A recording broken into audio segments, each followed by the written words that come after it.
Welcome gamers and everyone. I'm not sure if this is new. I saw the Retromancers do it a while ago, but it got me thinking, so I will try the same. You know, I have always been a fan of commentary tracks on movies, so I would like to make my own. I will ramble on about how I like the movie or not, and highlight certain things, while the movie is playing. So for the first movie, I chose Iron Man. I am a big fan of the Marvel franchise of superhero movies. Well, it went downhill for a while after the original Spider-Man movies, but with Iron Man they came back on track, as it were. So I have the Blu-ray edition, the original. I'm not that was released when it was released. I'm not sure if there is any difference between that and the DVD. Movie-wise, I don't think so. I am paused on the Paramount logo. I let it play until all stars and everything is okay. Everything is every star and stuff is on screen. I will of course not show you the movie because that is copyrighted. I have it on low sound and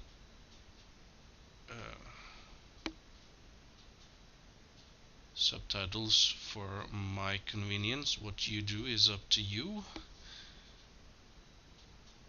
And I will count down to 1 and then say play, and then I will start the movie. So if you want to if you want to watch it with me and hear me ramble about the movie in general, you may start your copy of the movie and set it up to the Paramount logo, and when I say play, I will play, I will start it, and you can start it, and we will be ready to go. So I guess I have rambled long enough about nothing. So let us just begin, shall we? In 3, 2, 1, play.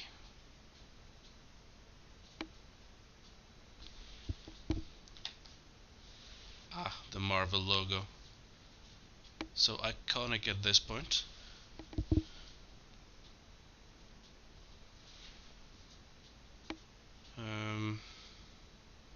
Yeah, I like this intro. It sort of sets up the whole ambience, if you can call it that, though.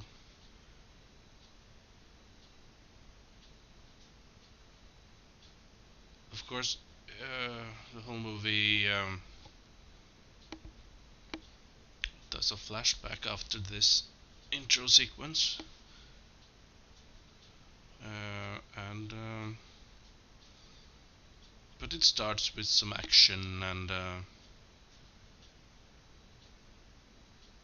have a feeling that Mr. Stark is sticking out a bit in this scene. What did he do? Right. Well, right now he is a playboy and very much a slightly unlikable character unless you're into the whole selling weapons of mass destruction thing. But I like him nevertheless, and of course, Downey Jr. is for me now the iconic Iron Man. Really, I can't really see anyone else taking up this role, at least not as Iron Man or Tony Stark, I should say. Iron Man has been a few different people in the comics over the years, on and off.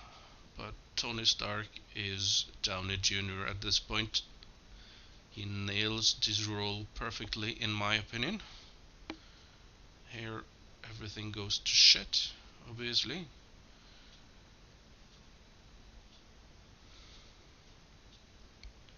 He's really, well, he's not really armed for combat, really.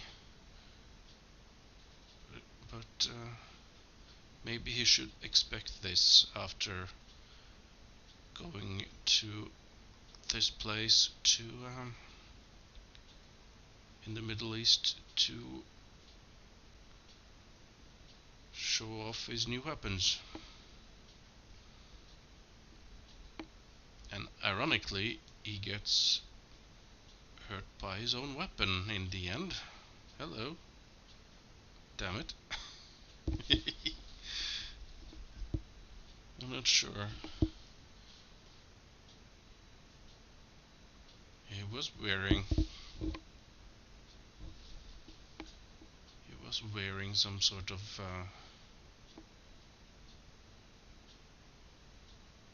um, vest, but I don't think it helped that much.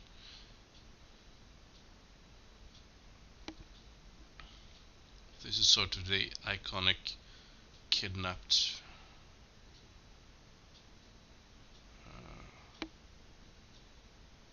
kidnapped prisoner scene shown in many movies. And we have the Iron Man, and we go into the flashback 36 hours previously, I should say, setting up his life before he invented the Iron Man suit.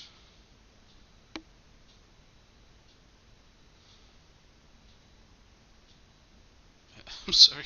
I'm used to comment on my games as I play them. I just want to sit here and watch the movie rather than comment on it. It's been a while since I've actually watched it. Sorry. Uh, I don't think this commentary track is going to be very good. It's my first time doing something new, but that's okay, I guess. You can hear it or you cannot hear it. It's the same to me.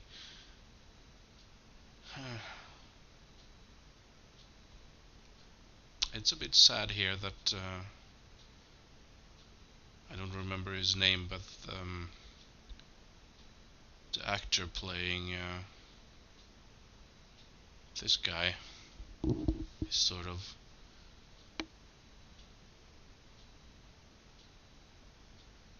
switched out after this movie. Something to do with having demanded a lot of money to play this role. But the one who replaced him is not that bad either. And we have Obadiah Stane as far as I remember,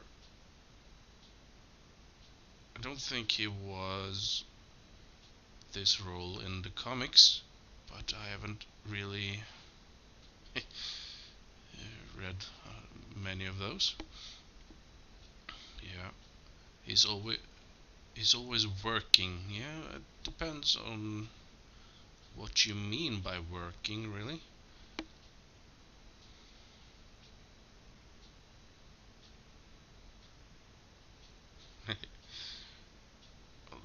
this these scenes are not really important as such, other than establishing his life up to this point.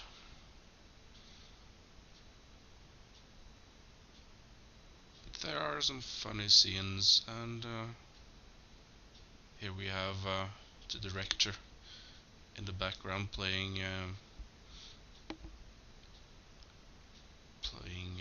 Tony's driver and bodyguard, Happy. That's obviously not his name. It's a nickname on par with Virginia Potts, or Pepper as she is more commonly known as.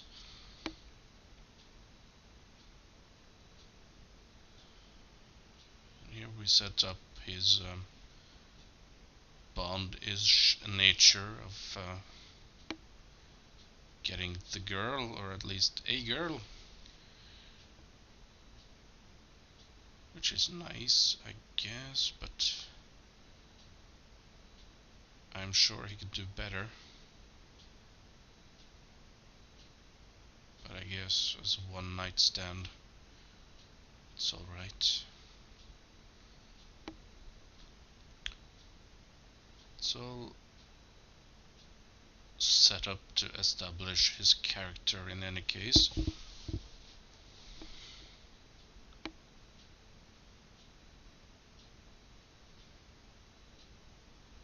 I think it's PG-13, so it's not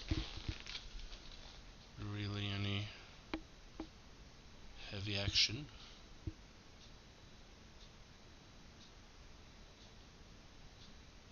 Not though my Blu-ray disc doesn't seem to show it anywhere. I'll just assume.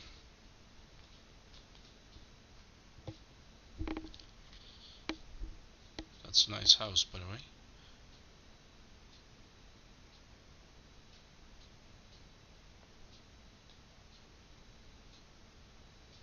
I am considering that this might have had some sort of cover I threw away when it's where it said so. Doesn't really matter.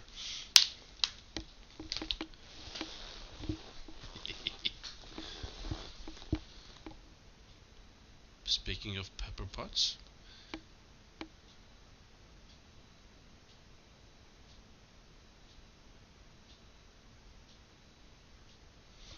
and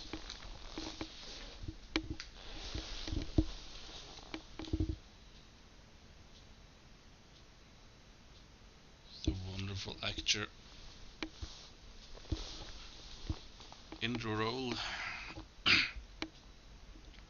I'm sorry, I'm not very good at names as such. I will maybe list them in the description if I can be bothered. Though, however much of a dick Stark is, it's no doubt that he is a genius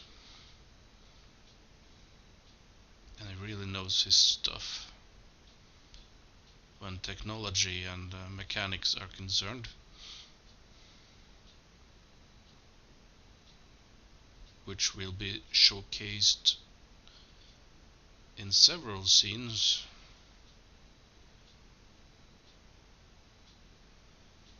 As for As for Stark and Pepper, they don't really have a romantic relationships in the comics. You might say that she's more like Moneypenny in Bond, as far as I know. It's just I'm not sure if there is much flirting, but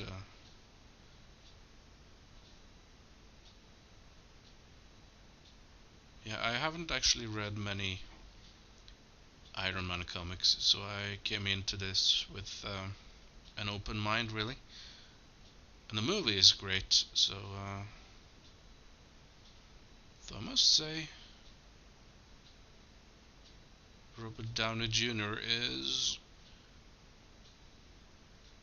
younger in this movie, obviously, but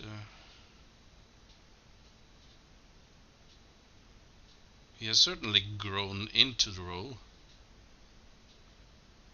I can also wonder why does he need a driver? He's driving his own car. Oh well.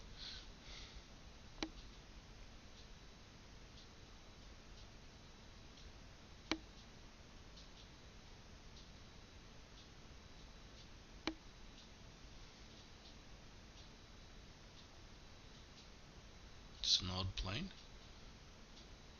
Probably his creation.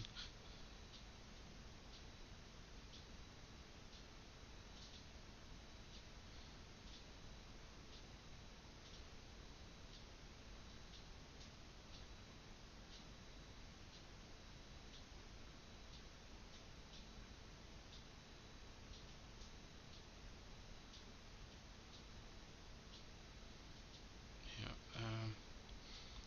I'm not sure I have many things to say about this scene,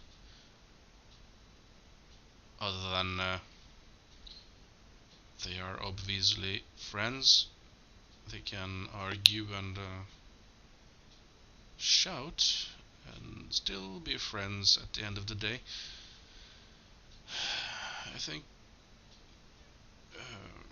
he's an Air Force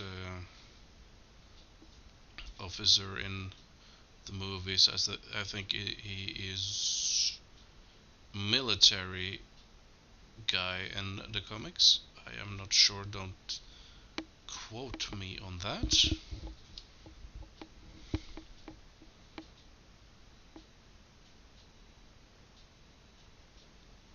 Here we are back in the Middle East for a demonstration.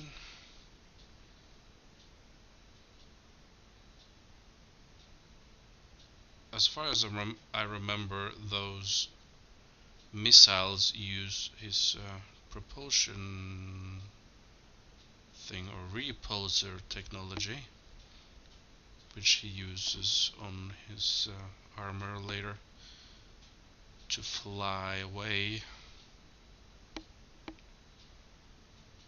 Oh, right, spoilers if you actually haven't seen it. If you haven't seen it by now, go do so, or don't blame me.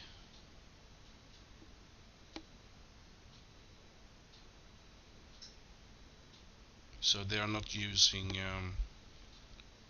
normal propulsion methods of today. The Jericho! Kaboom! I love that explosion scene. And he is always drinking. 2 times in the comics he has been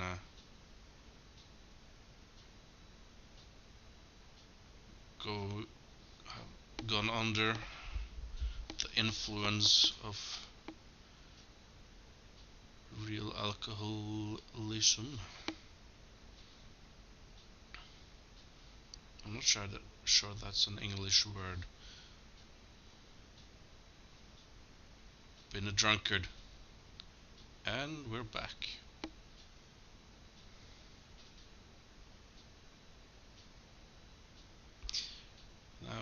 scene with the cave, or with Jensen, I should say, have been shown a few different ways in over the years, I think, but I like how they set this up. Also, the original Iron Man suit is not that different from the one he actually makes here, and it evolves over time.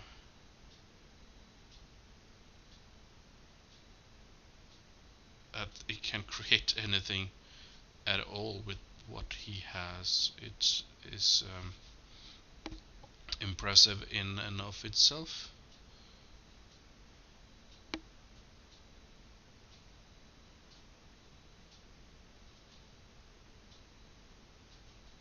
Yeah, if I ever do more than this one commentary, and I'm going to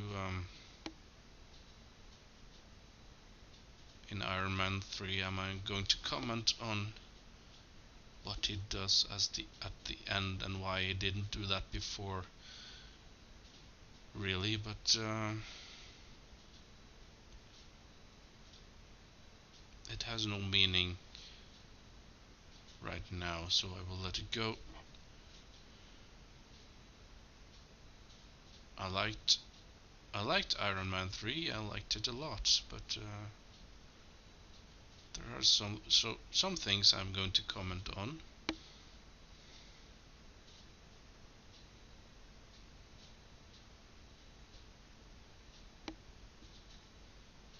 I love how they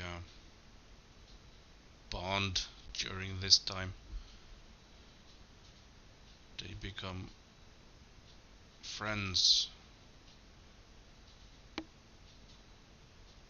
They have to very fast in this place, obviously. But of course, Stark does not trust Jensen at first. Damn it, I'm mumbling again. I hope this will be legible at all.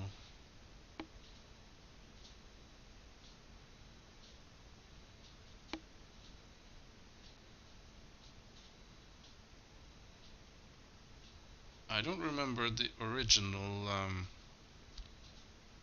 How was it? Vietnam they went to? I'm not sure, but the Middle East is fitting enough for the current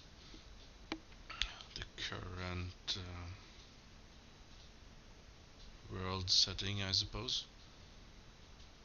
I don't think they specifically name a country,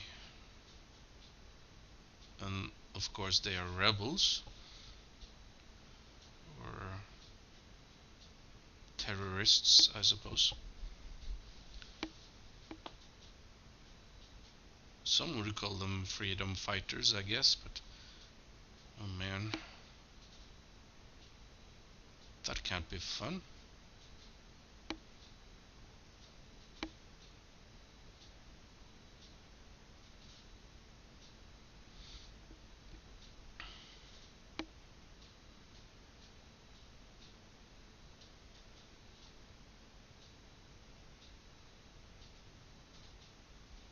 Bright light, bright light. Um,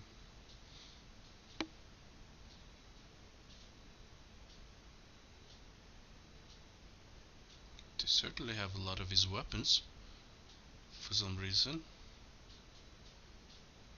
But I guess that is the cost of being in the arms business. You are there to sell weapons.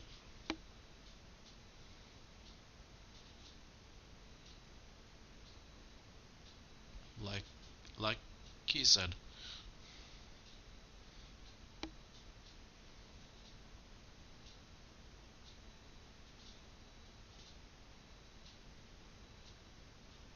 Yeah, they're probably do. The Jericho missile is not on the open market yet, I believe. Or wasn't when Stark got captured. It was a new weapon of mass destruction.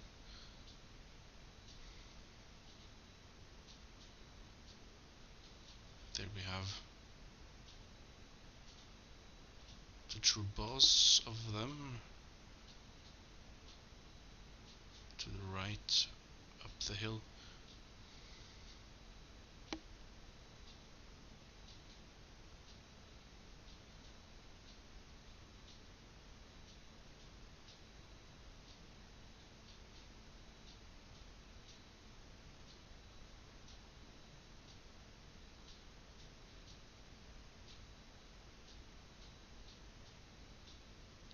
This is where the turning point comes.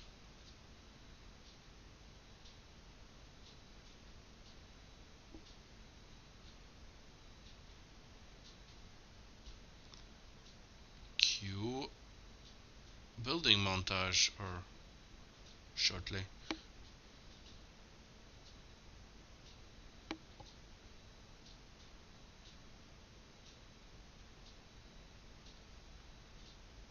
Though it's a speaking montage, sort of.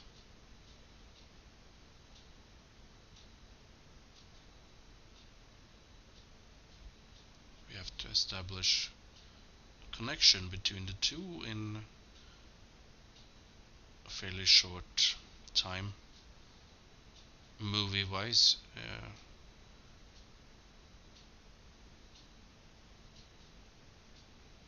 Days go by, obviously, in their real time. But the scene is so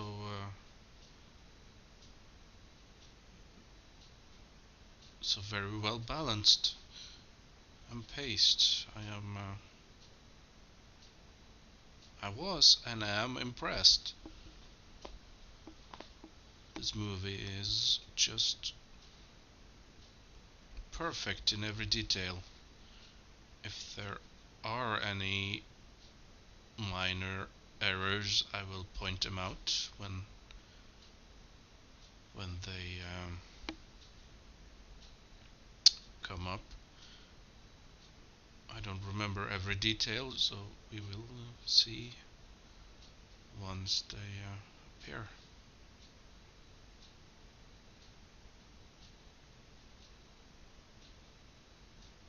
Yinsen, right.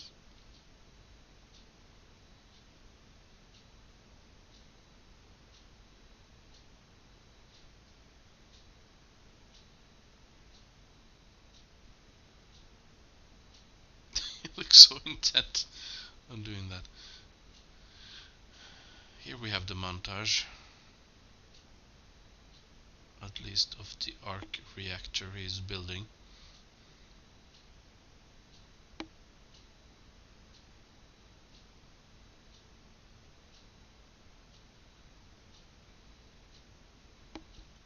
The thing is,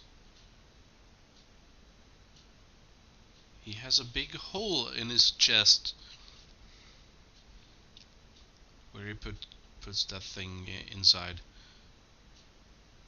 And I guess it might work technically, but with infection and all that, I am not entirely well. But then it is a superhero movie, so I will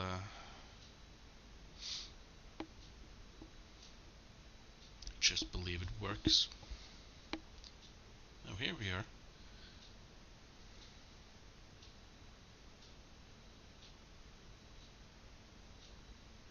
It will be if they can make it work. But of course, Yinzan is also quite a genius and flexible. He has adapted well to his surroundings.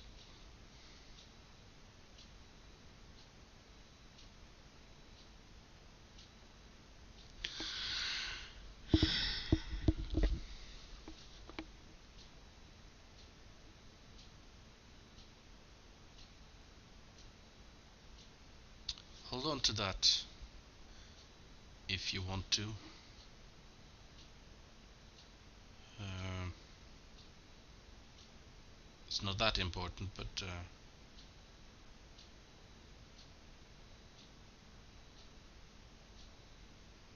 you will see them again, sort of.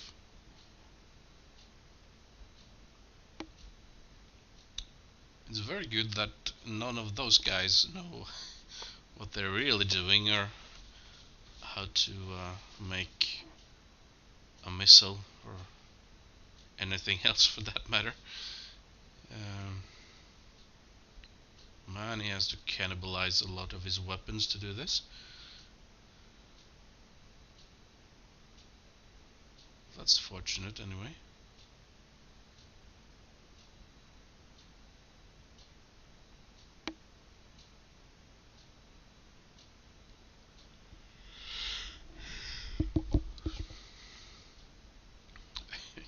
Good, it's good that they show their ignorance. Of course, this guy is also smart in his way. So now there is a time limit.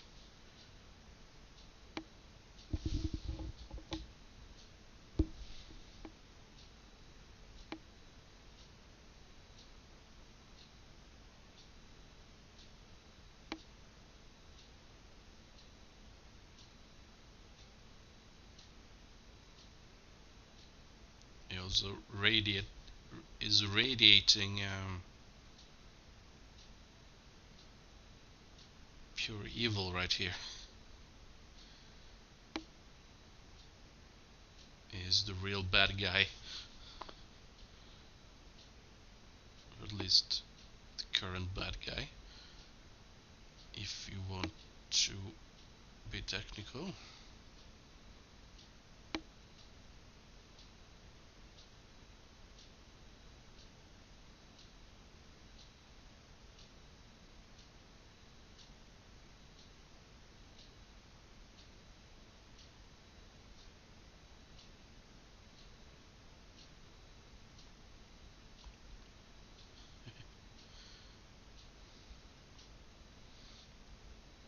Good he didn't flatten it out. That would be a crimp in Stark's plan.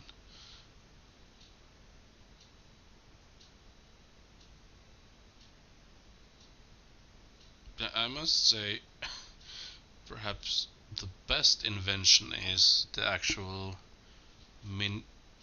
miniaturized arc reactor in his chest.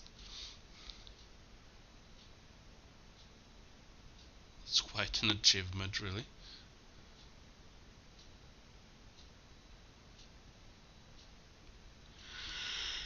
Yeah, I do. I do think he's a fool.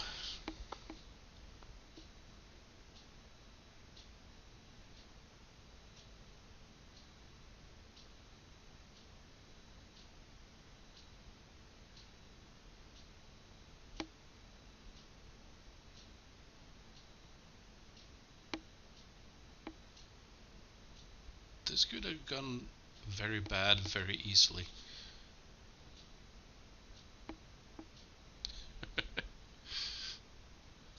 Nervous, fellas.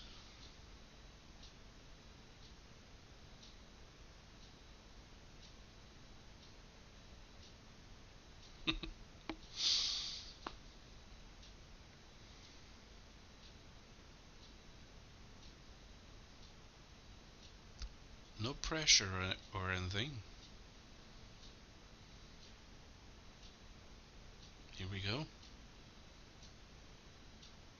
could establish this as a hero shot, maybe. Final part of our montage scene.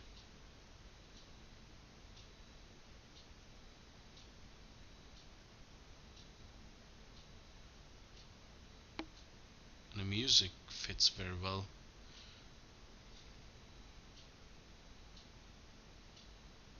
Yeah, if I'm going to do more of these, I think I have to make a few notes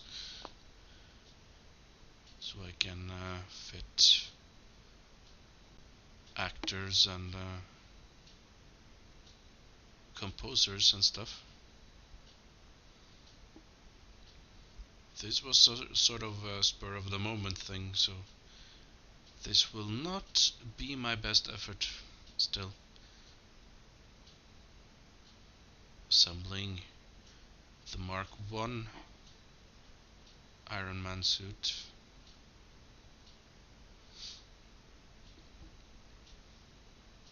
They're running out of time.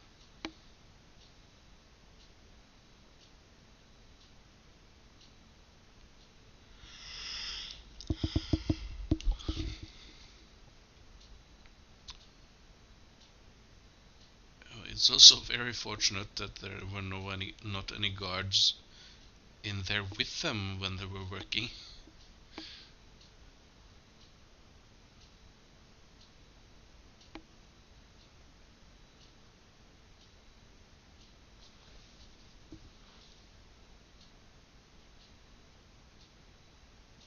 Oh, that could be bad. 1, 2, boom. Right.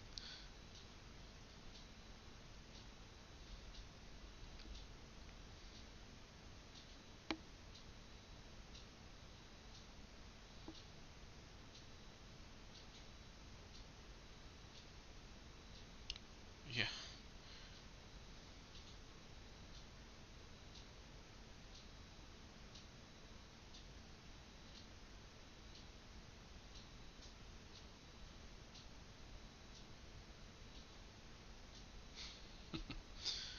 I wonder what the text on the screen said. I can probably Google it.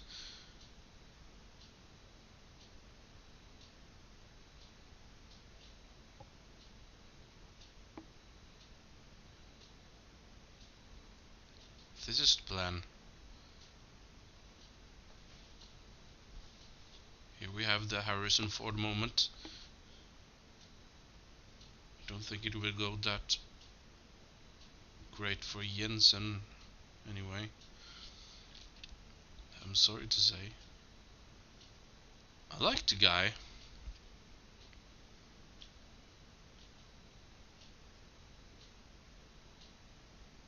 In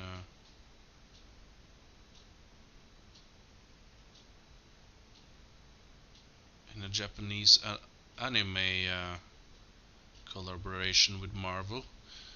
They made a 12 or was it 13 episode Iron Man series with Yinsen as one of the bad guys. He survived after all. I felt like it was partly based on the movies up to that point and partly from the comics and partly just free imagination. That's not relevant. Here we go.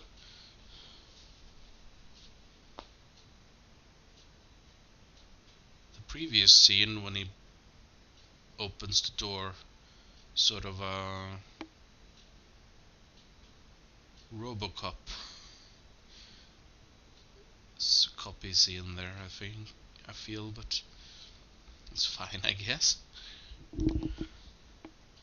Art imitates art and all that.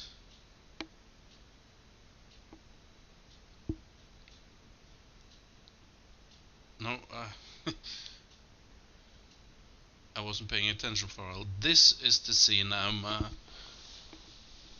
talking about. I phased out there for a moment. It was in the first movie, I think, and then it was copied in the Robocop TV series in the intro. Might have been a clip from the movie. Actually, I don't remember.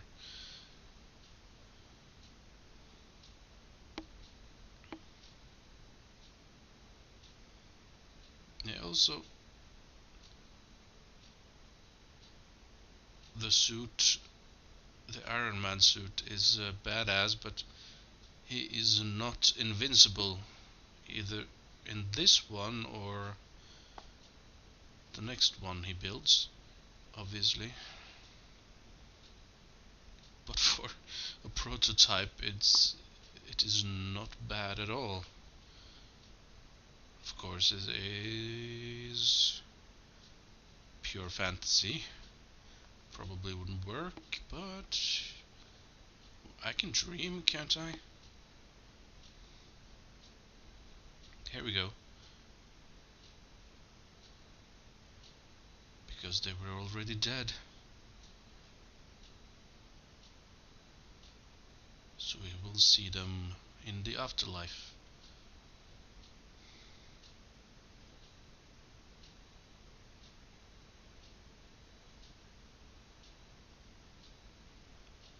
Don't waste your life, sir.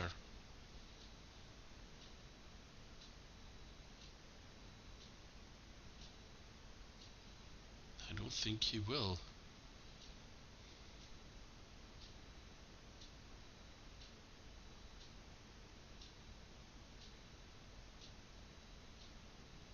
Here we go. First real hero shot, maybe. Or one of.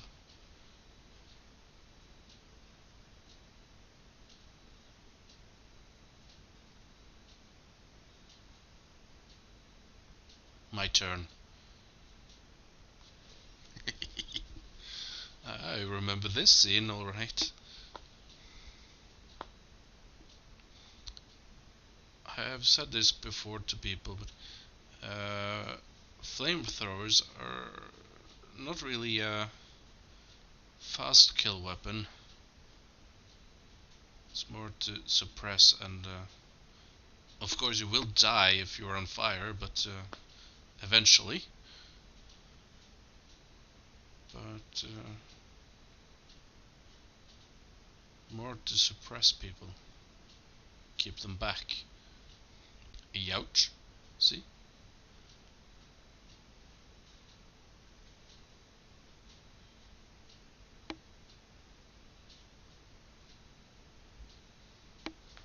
Now everything is exploding. He needs to get out of here in a hurry, and he prepared for that, but I'm not sure how that would work if he had Jensen with him. Oh well. Oops. Here. And of course he would not survive that. Probably. At least not, and still be fit to walk. But that is also something I can overlook, since this is a superhero movie. I love those, as I might have said. At least the Marvel ones. DC did not really. Well, they didn't really capitalize on this much in the beginning, and now they are desperately trying to catch up. Uh, the Nolan Batman movies is great, are great, I should say. Um, Man of Steel is, well, it's okay, I guess. It's more than okay, but I feel it's a bit dark for Superman, really. We will see how Batman vs Superman turns out. And the Justice League after that.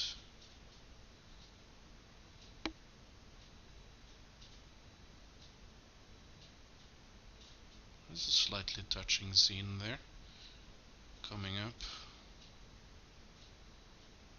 I feel the prodigal son returns, as it were.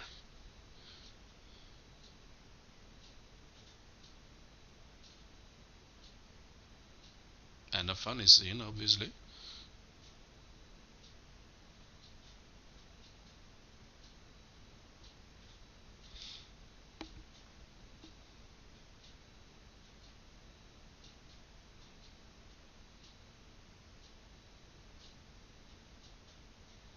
He was away for 3 months, so that's quite some time actually.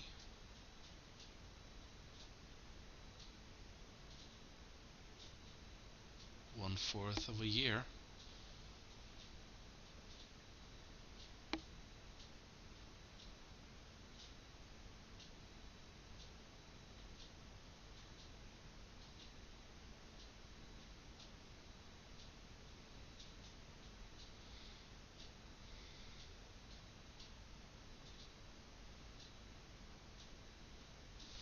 Yeah, I guess.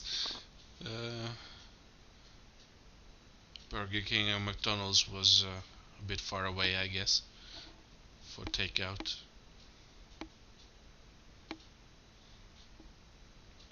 Ah, Mr.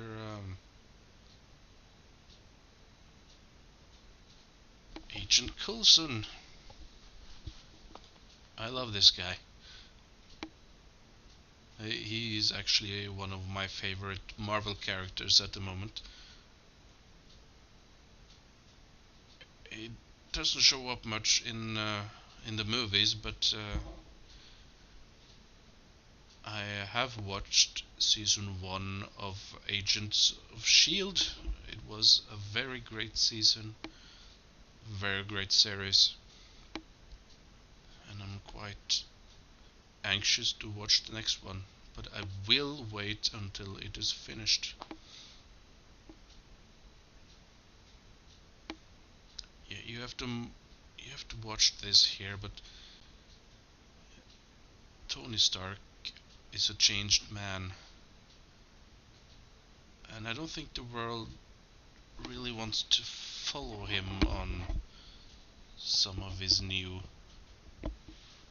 ideas, maybe.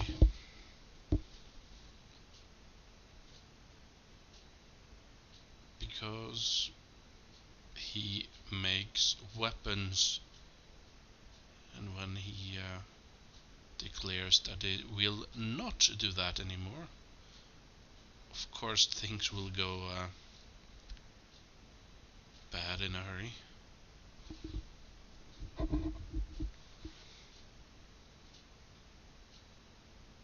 Of course he will rebound, but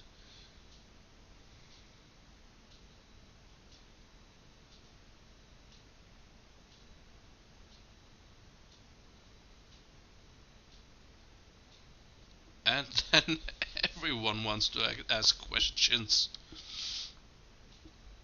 I don't think Obadiah was a very very much fan of that idea. I can't really speak. I haven't slept much lately.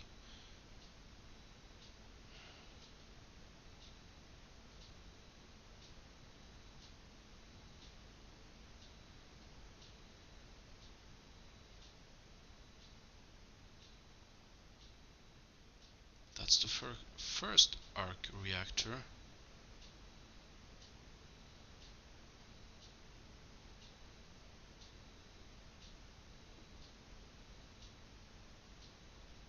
works.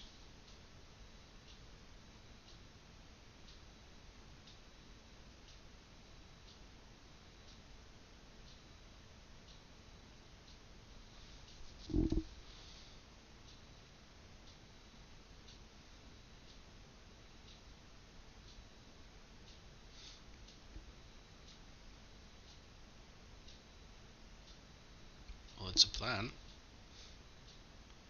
Though I don't think that is what Tony is thinking about.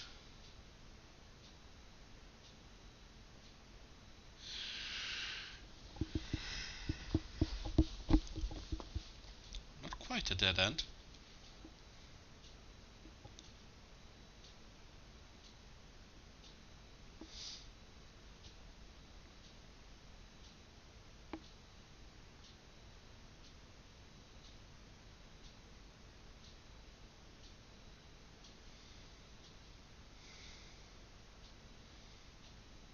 Man.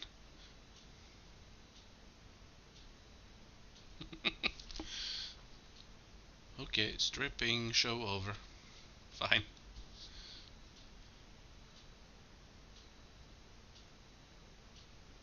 Yeah, great team.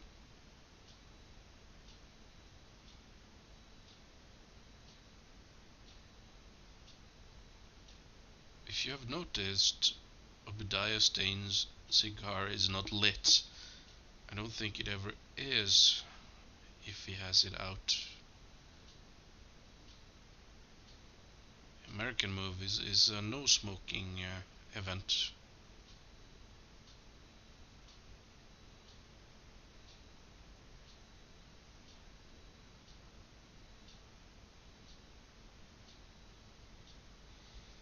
Yeah, a lot of people weren't quite a fan of Tony's choice there.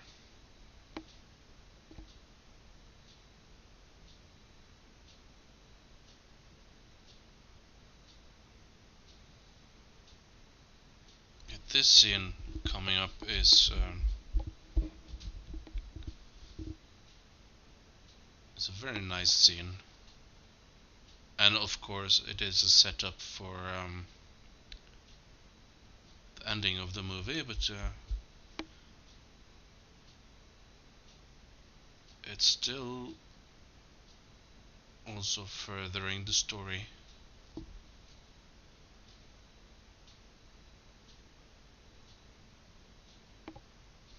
He's upgrading himself, running on batteries.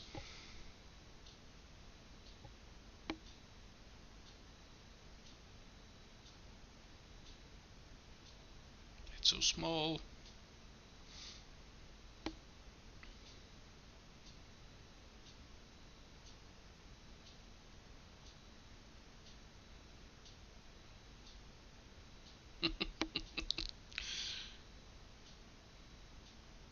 I really think she should have taken her ring off first.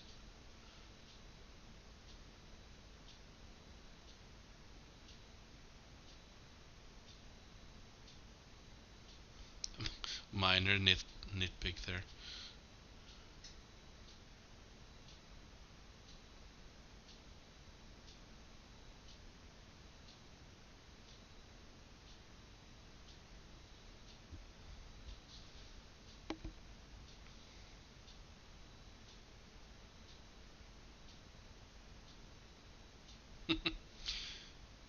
Ouch.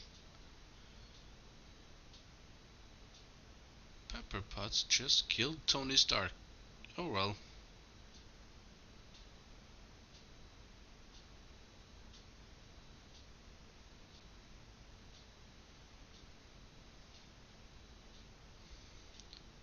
Well, I guess there's a magnet in that one. Or there are more magnets. I'm not sure exactly how this works. Uh, it's quite insane and silly, but if you really think about it, still. I have to laugh. A bit about this. Uh, Not because it's silly, because it's a funny scene.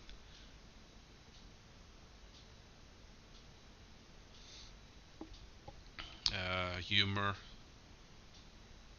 drama, and slight bit of romantic tension and intimacy. She just stuck her hand inside his chest. That must be intimate, right? Also, his robotic team. Yeah, I was going to say Jarvis was a physical person in the comics, but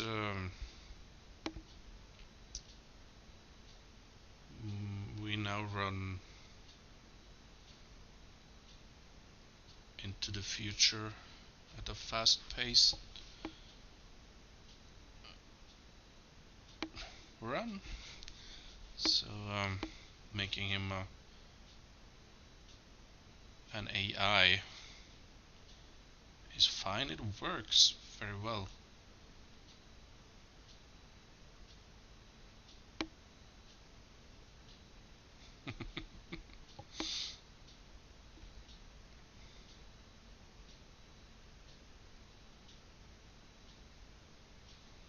I believe that was real Air Force personnel in this scene, apart from Rhodey, of course.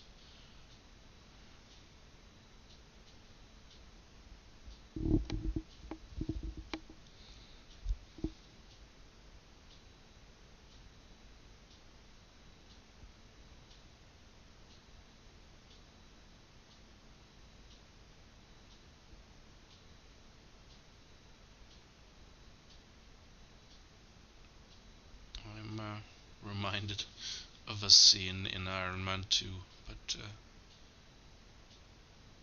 I won't comment on that here either.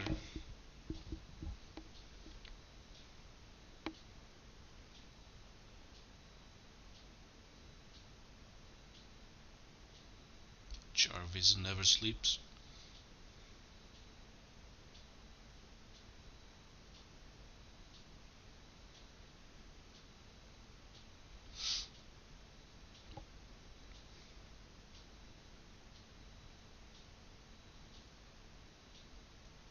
Here we have more montage scenes.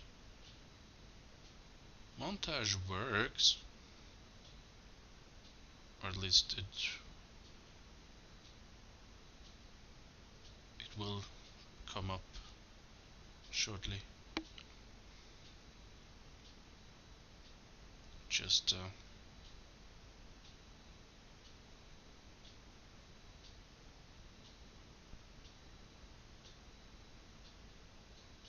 if anything, I felt that was very intentional, picking up picking it up to show it the right way up. But it works, I guess.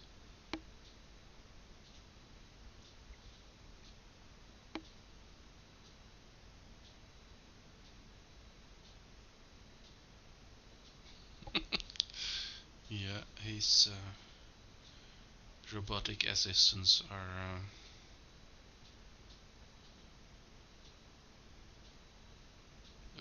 well, they are there as comic relief, so I guess they work.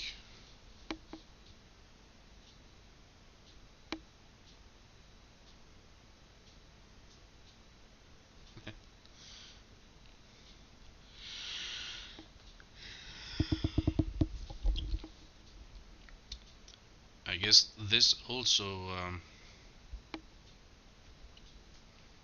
has a time span of weeks. It takes time to assemble and build stuff. He also learns that he needs some sort of flight adjustment shortly. I watched this in the movie. What did I just say? I watched this movie in the theater 3 times, I believe. And every time when Tony hit the ceiling, everyone laughed. It is sort of funny. I'm sure it hurt a lot, but it's still funny in a way, as those scenes are supposed to be.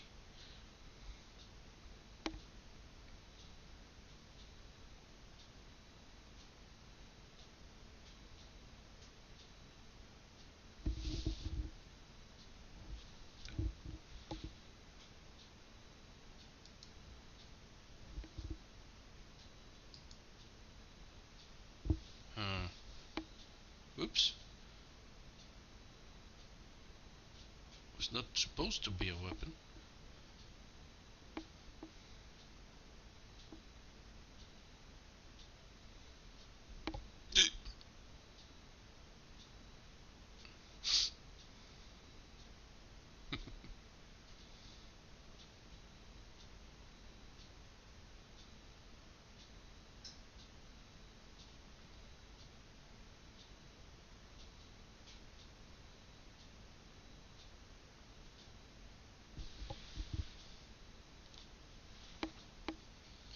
'Well, he might have that.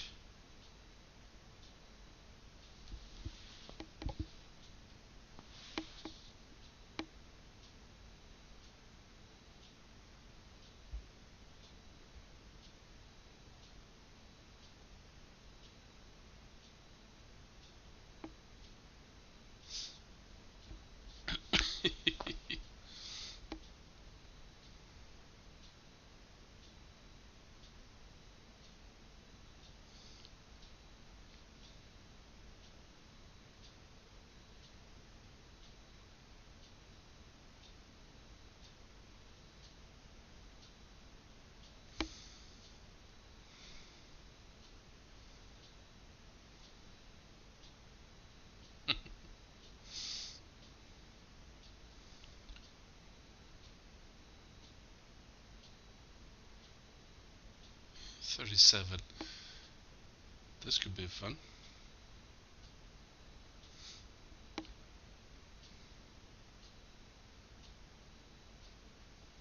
One thrust capacity. 2, 1, and here we go.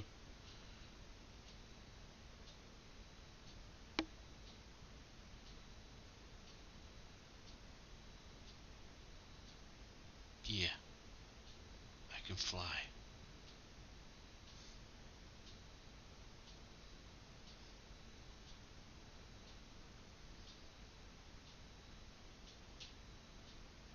You.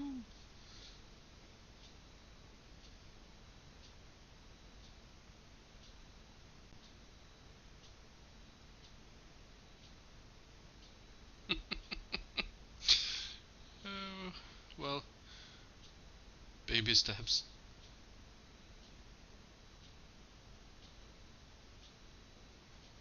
He's learning.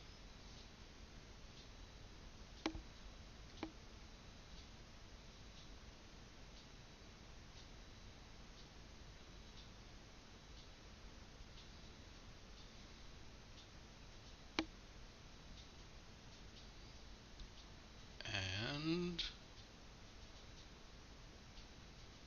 we are down. Now he says it.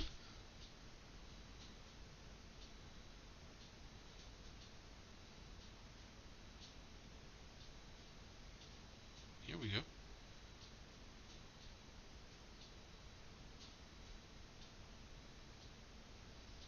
Mark 2. Up and running. I I bought the Iron Man game,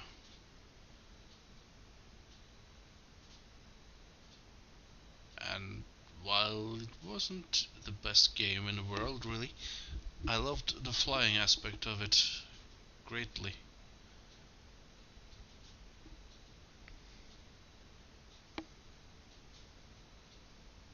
And one game, one of the levels where this scene coming up, or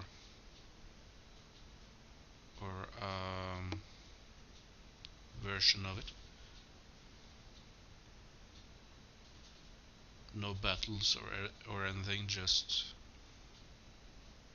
flying.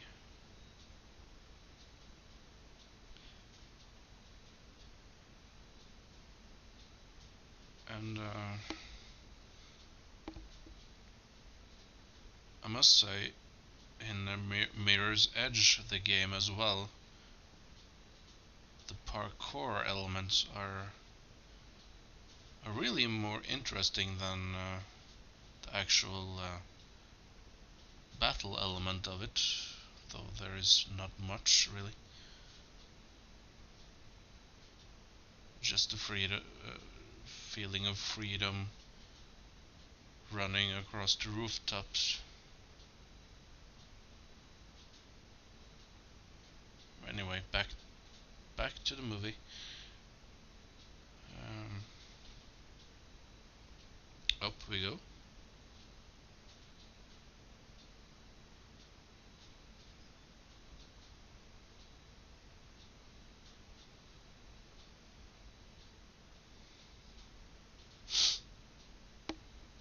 This is also a slight setup for the ending of the movie, but it also works. He has to learn how to adapt his armor for new situations. In the comics, he adapts all the time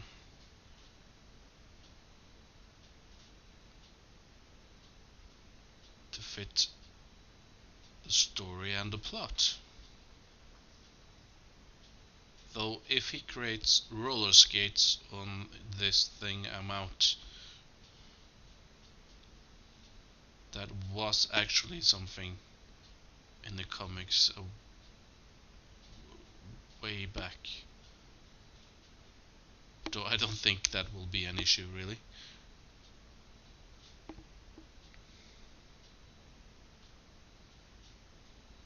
And we land, and the suit is heavy. Here goes the car. And the fire extinguisher. Oh boy.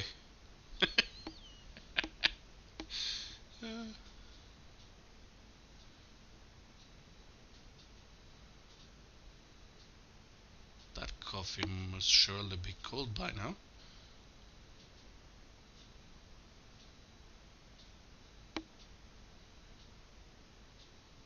Though I drank cold coffee when I was little. I don't drink coffee at all now. Still, nice touch.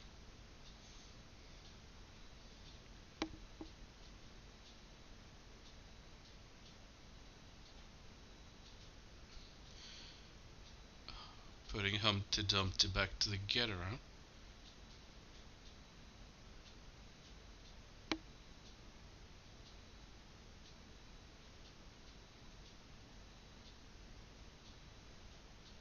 Mm.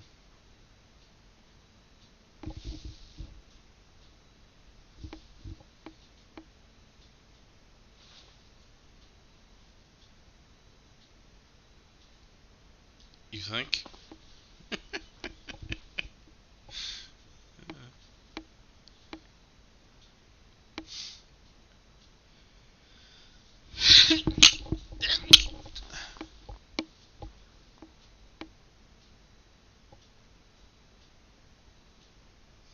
Also note what he's drinking now, for reference to Iron Man 2. I'm not sure if it was thought of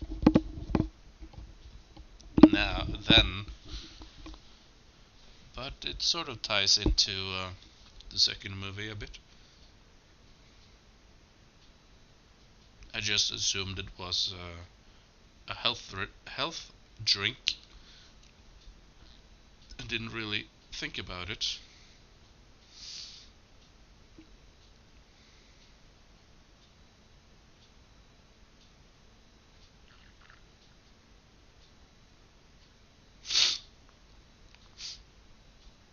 It doesn't look like it tastes very nice.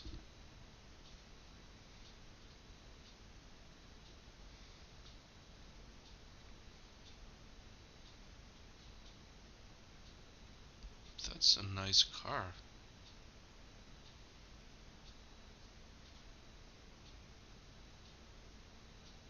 A bit fast for my taste, but it looks nice.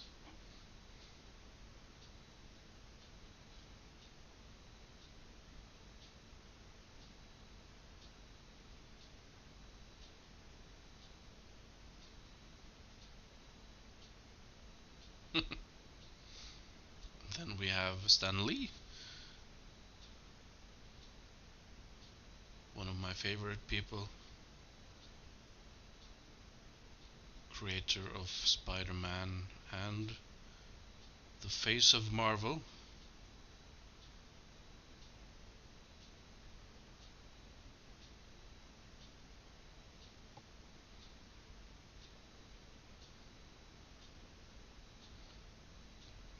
Hello, Coulson, again.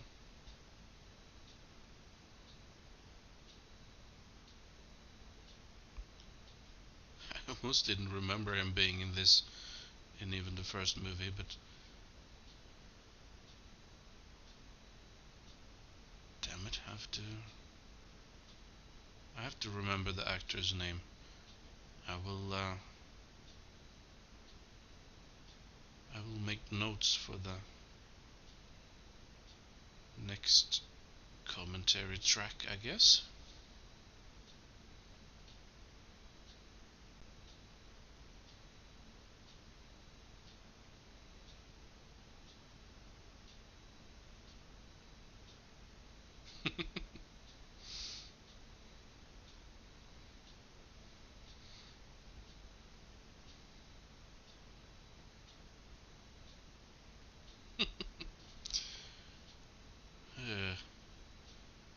A bit awkward, but nice scene.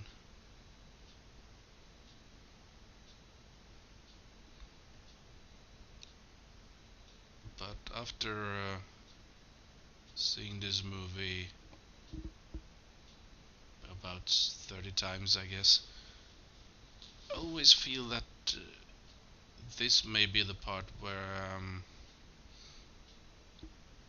the story lags a bit. I know I know we need the establishing shots of what he learns later, but and it's a good scene. Don't get me wrong, but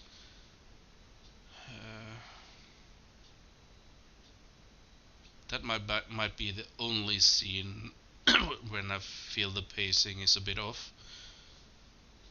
in my opinion, anyway.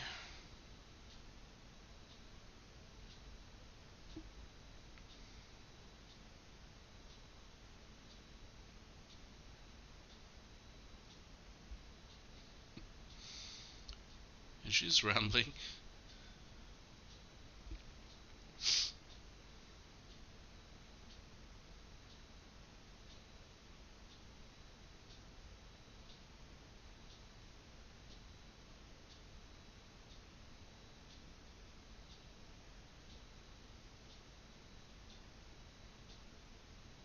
Here we go, and it's not gonna happen in this scene. Oh well, or in this movie, as far as I remember.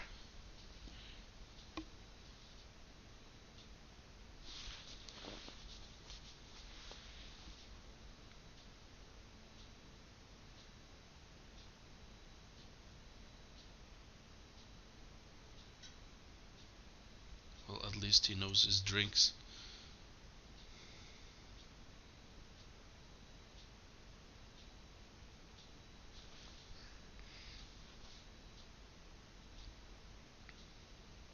Well, at least it was with a C.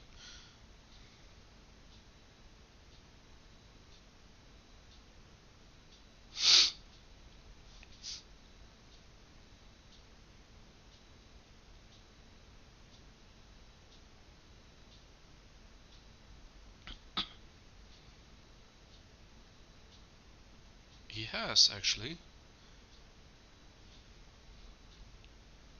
This is where Iron Man gets into the picture.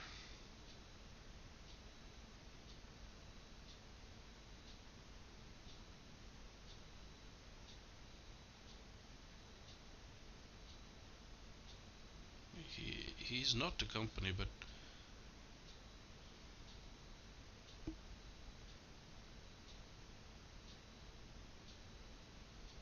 and he has changed.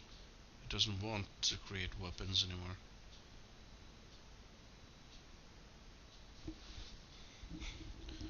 And of course, they are both multimillionaires, so why create any more weapons, really? They can retire on what they have, but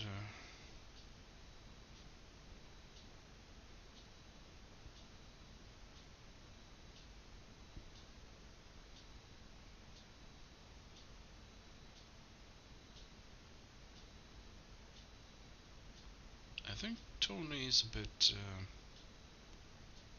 angry at the moment.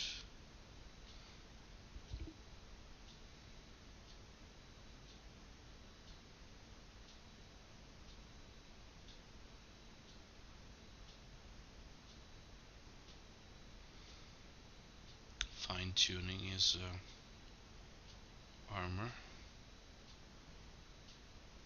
And I'm not sure if he is contemplating interfering until he does, but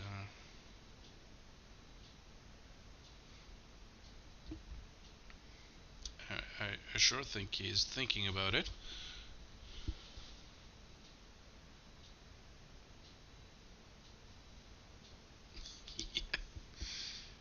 uh, this is also a recurring theme in the movies. Him wrecking his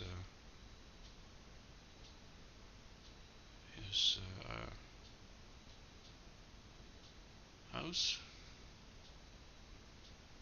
It's a, it's quite mild in the first movie. Goes a bit over the top in the second movie, and then in the third movie it's mostly all gone. Though I must say that was not his choice, really.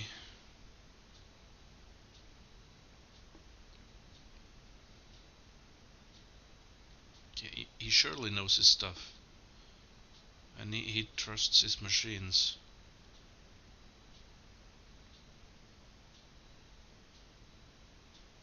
Assembling this armor is seems quite complex.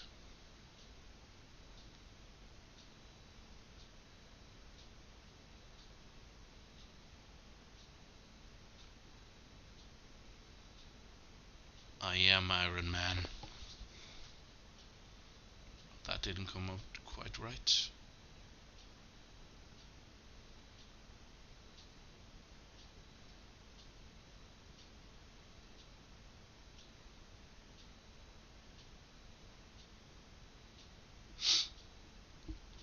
Well, they did get their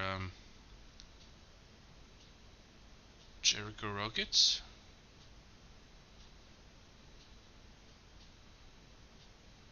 They're not playing nice with them.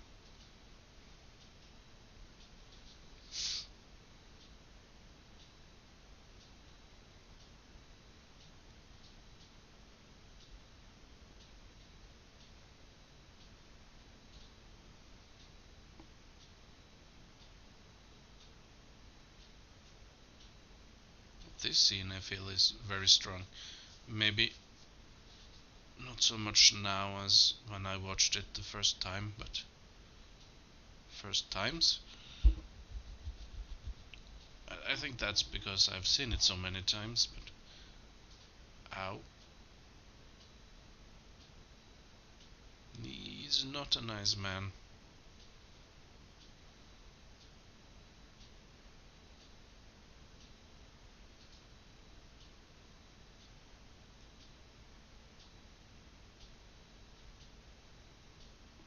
Here we go. Iconic landing sequence. Ouch. I think he's dead. Iron Man is not pulling any punches, as it were.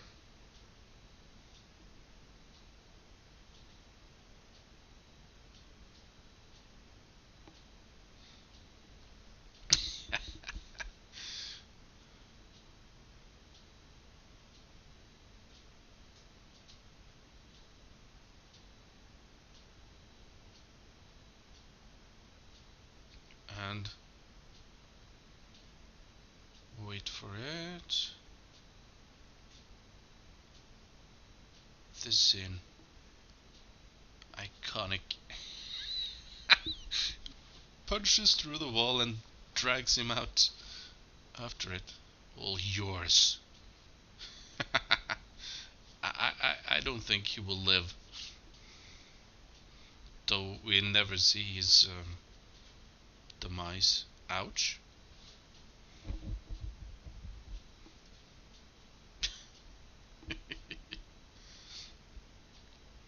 That's gotta hurt. And his armor is dented.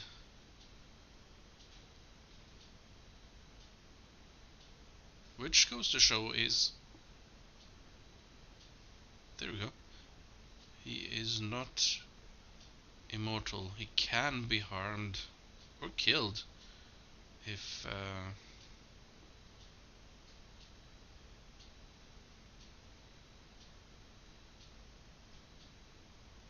if he gets damaged enough.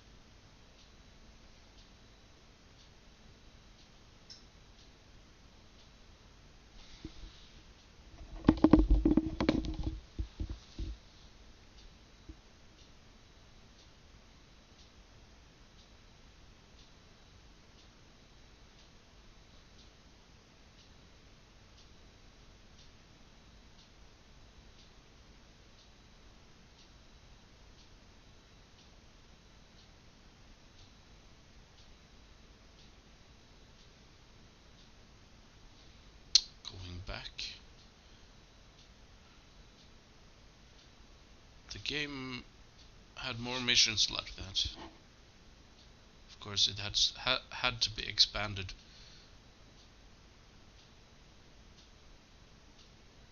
Um, the story was slightly different, which was nice actually.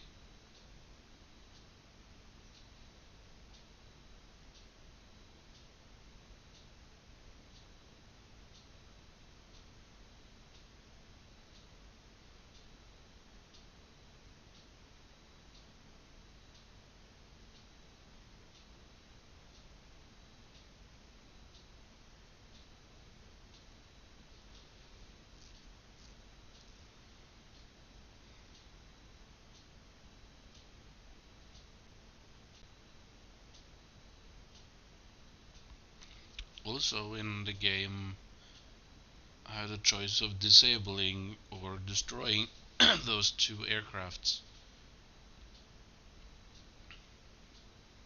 I actually managed it on my third try. But then Rhodes was also on the comm telling me what to actually target. So it was slightly different.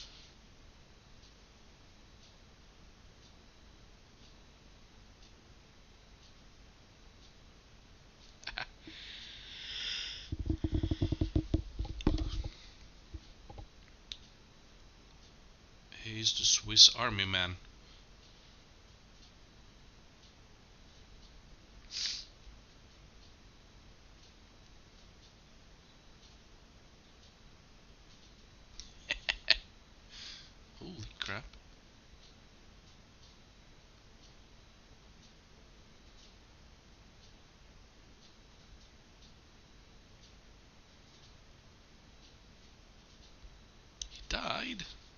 That's not nice.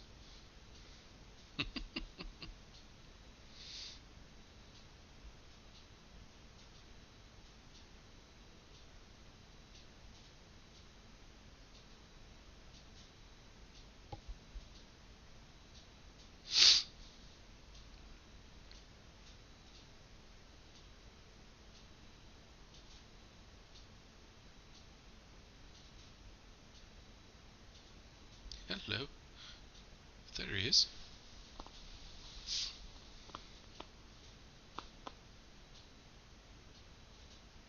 Do a barrel roll. Or something like that.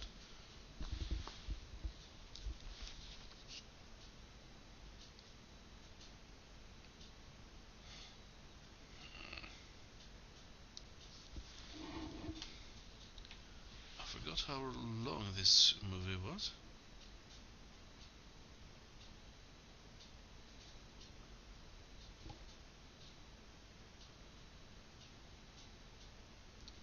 Malfunction, typical.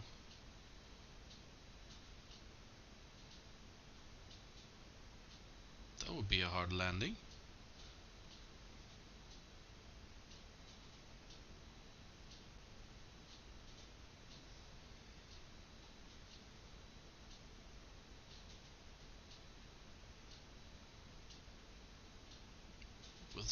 It was their fault. Really,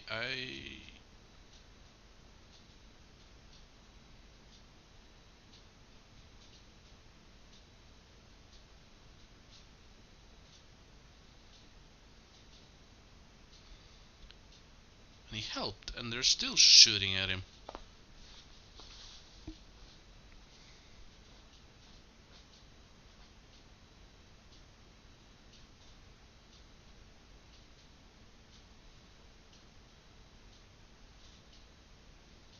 No, actually, they didn't.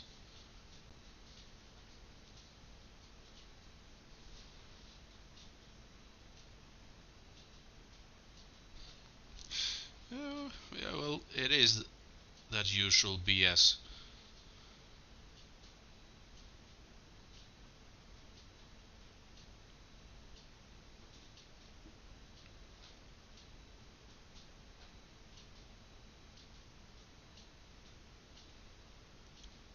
And that is actually true, because Tony is not part of the government.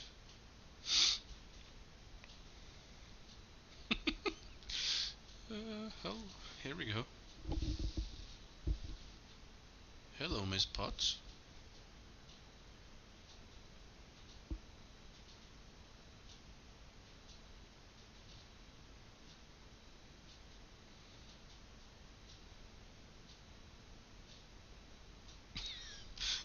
That's probably true also.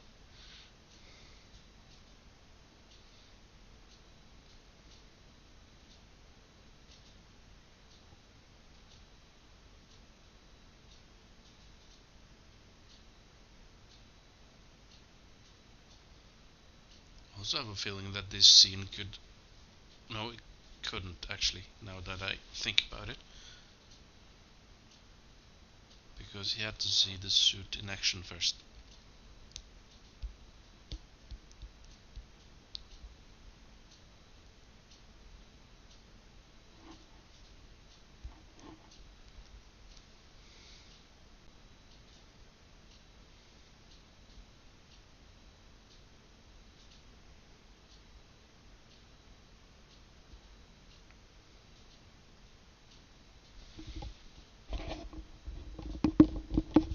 This scene is a scene that needs to be there, but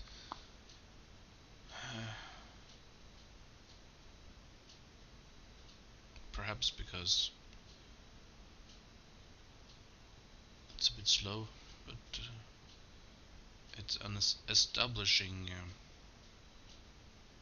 shot.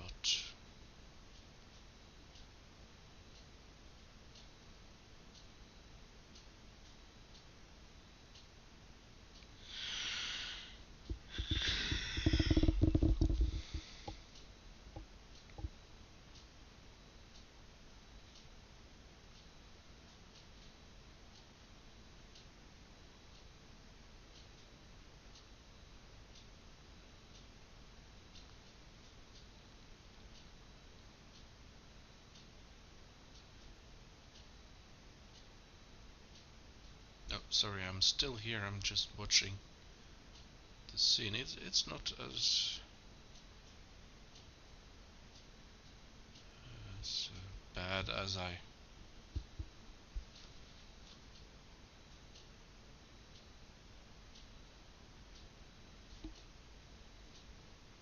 No, everything fits into each other, so every scene is perfect, really.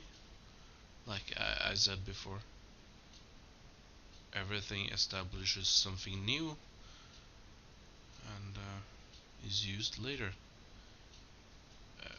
or often at least.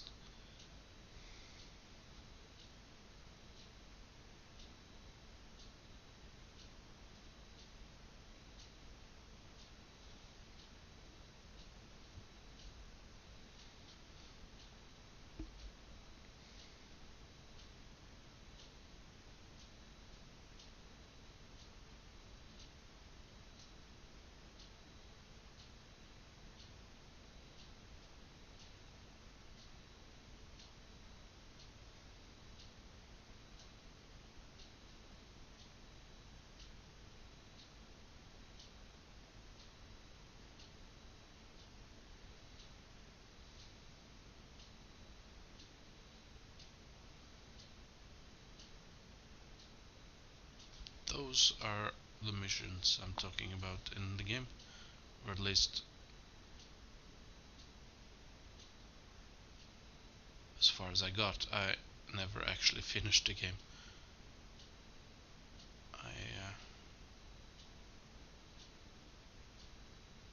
Pepper was kidnapped and I never managed to rescue her in time, so I gave up.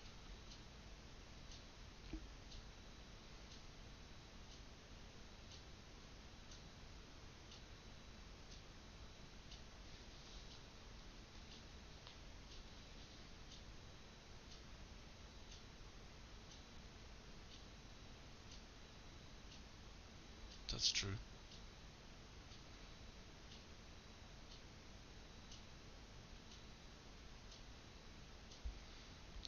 He has to clean up his own mess, for a start.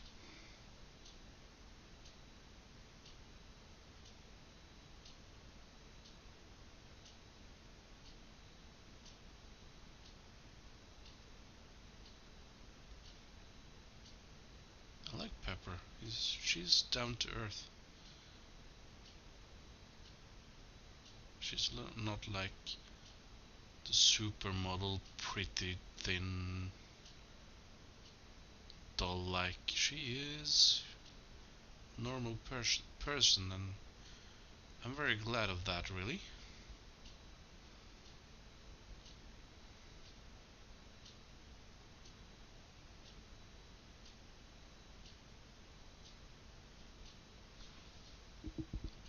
And a good fit for Tony, really.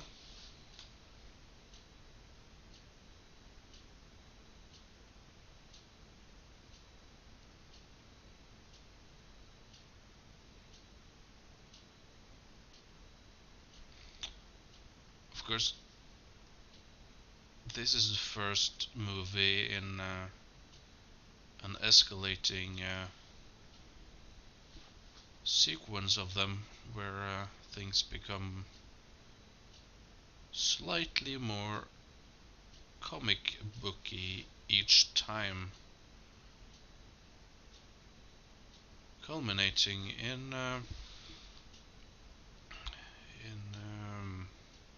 Guardians of the Galaxy,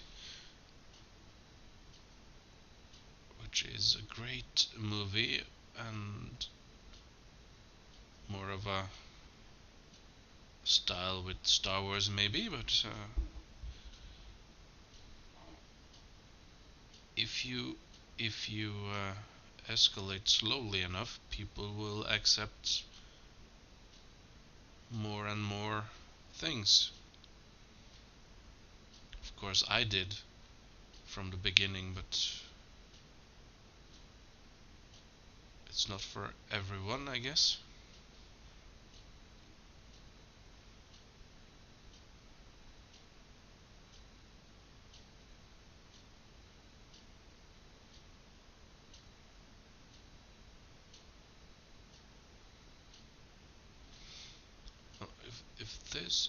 this is Tony's office. So, and she is his secretary. It shouldn't really be odd for her to be there. This scene feels so tense, like she's in danger, and she is, but I feel like she has a perfectly legal reason to be there. She's part of the company after all. Well, maybe that's just me.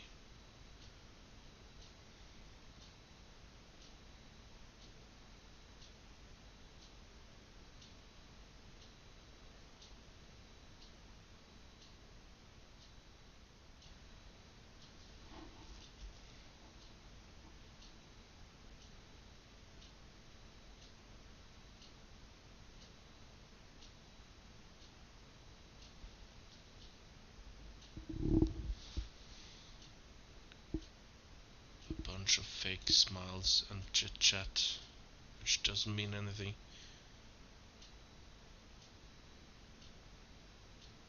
Well, it is point. They're both sort of dancing around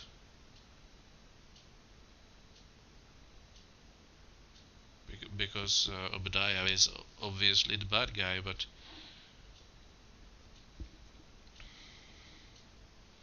and since she's there to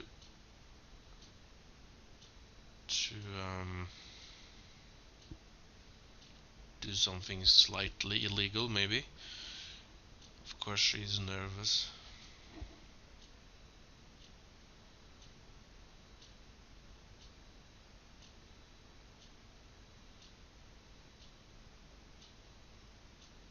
And that was great timing.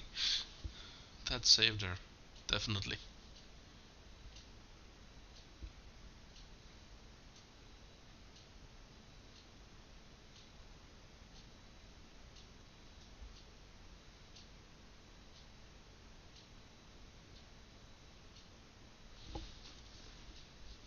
It's right there.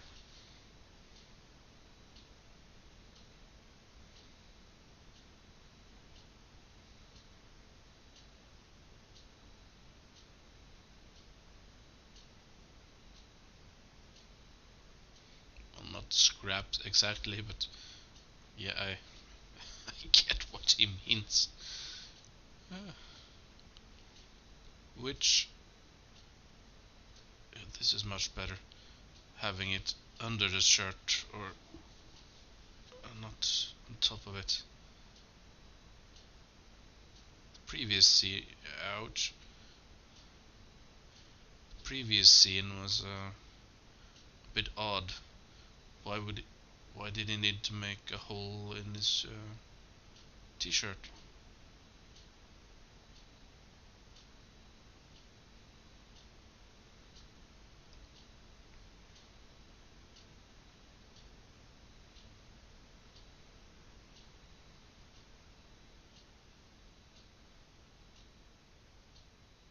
It doesn't look very well.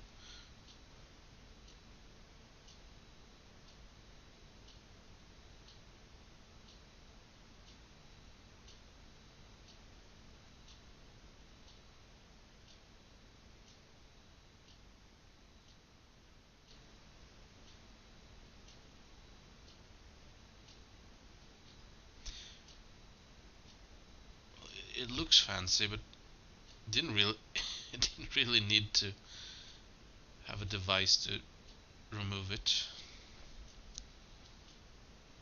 It is possible by hand.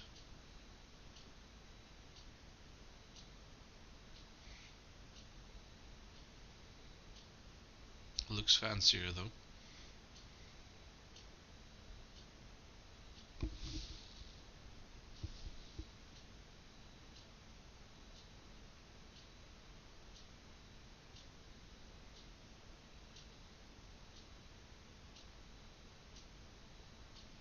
It looks nice. Though it's just a fancy flashlight.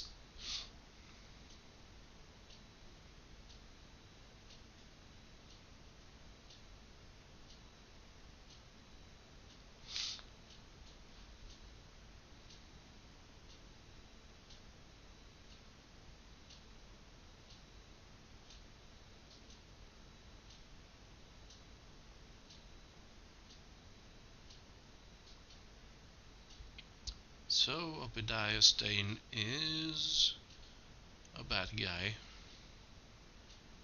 Like, we didn't know that from the beginning. At least if you have been following the comics for a while. I believe it was established right at the beginning, but again, I'm not sure about that.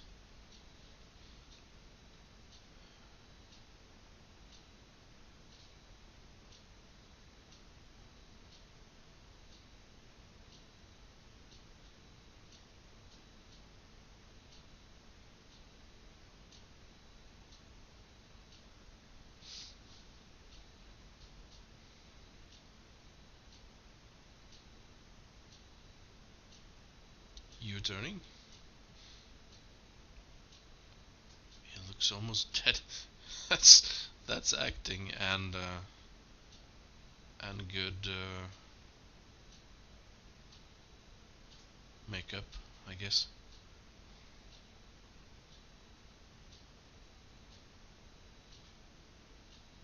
That's also a good thought. So it looks like he might not make it as he looks right now.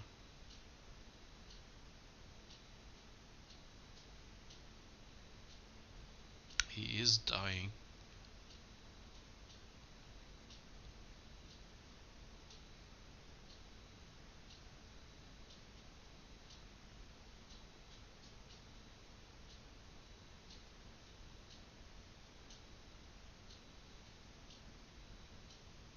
Good job. Oh, good boy. Alright. I didn't quote it quite right, so sue me.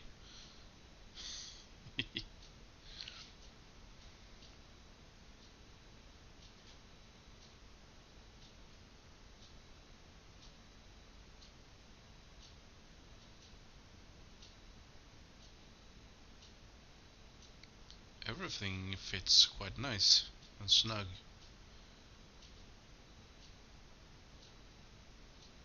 Like it was made for it.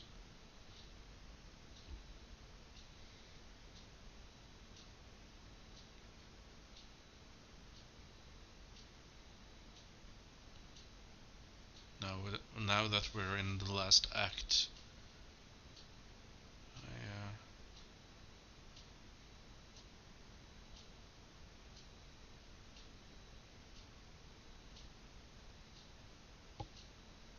that won't be enough.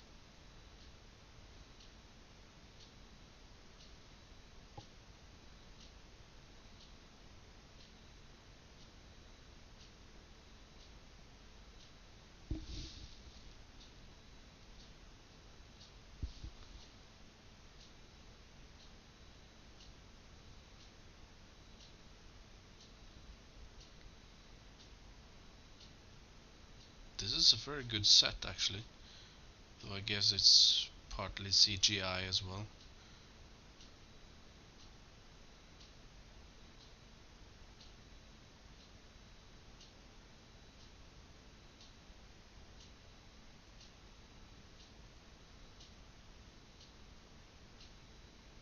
Well, pick the lock. Well, it's gonna do something to the lock.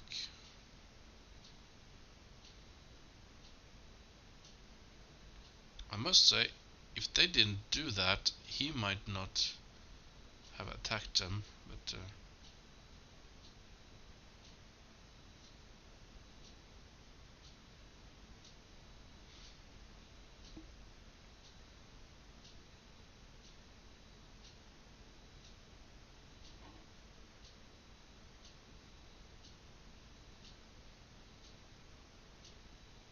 whoosh.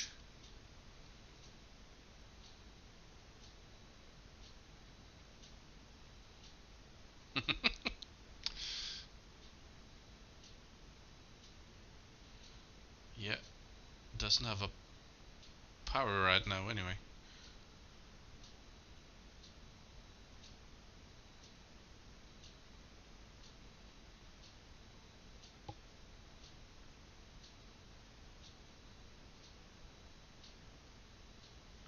I'm not sure. Well, Coulson,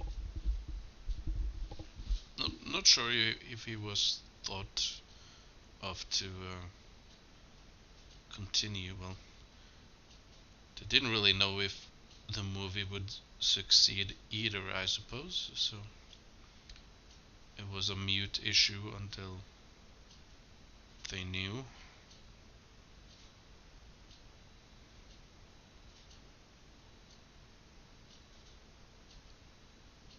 Also, this scene is perfect. The tension and the suspense, and then we have the revelation shortly. There we go. It's slightly bigger than Tony's. uh, I would say it's Hulk size.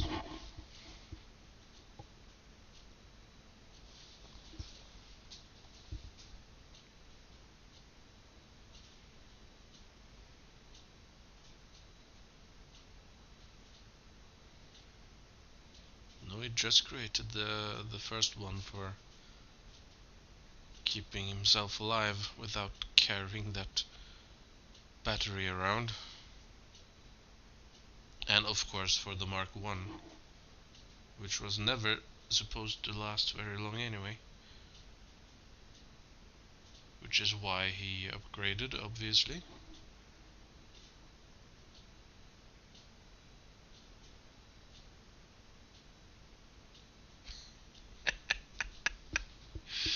Uh,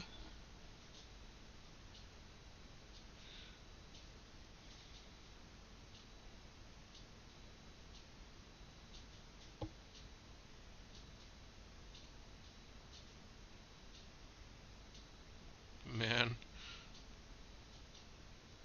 it is powerful.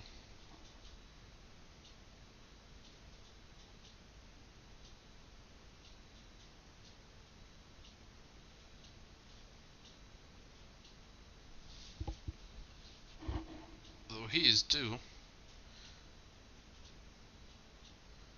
Though he doesn't really have the power, does he? He's the good guy. So, really, how would they know? Really?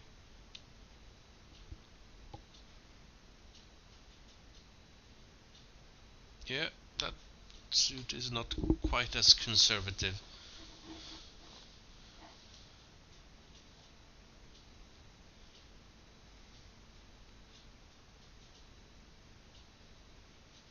And now he's throwing you down.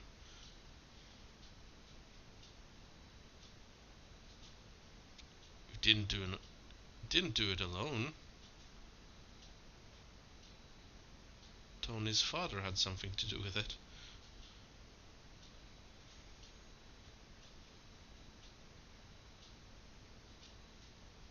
Crap.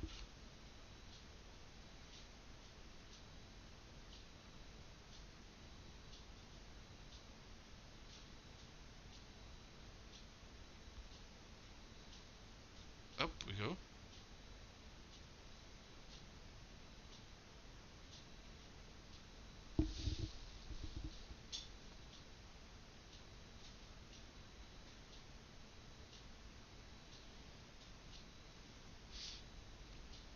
Yeah, using his first attempted flight to throw Obadiah off. Good plan.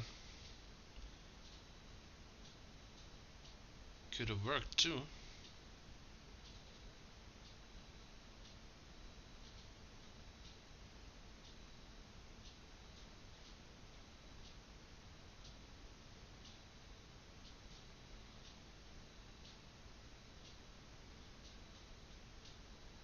To the moon we go. Or it would seem anyway.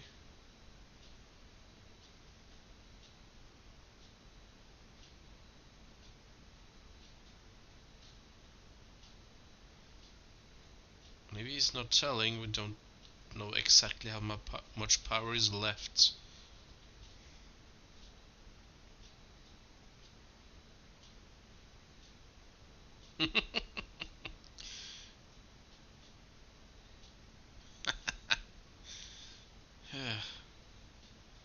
too bad, too bad it's not enough.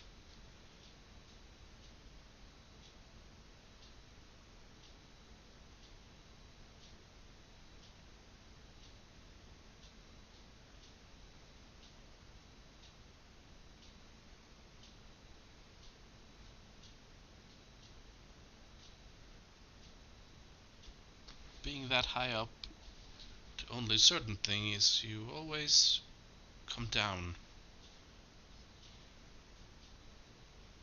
Oh, crap. He was missing something.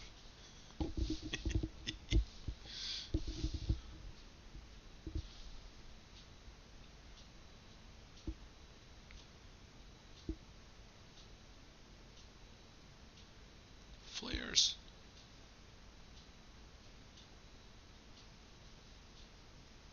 That worked.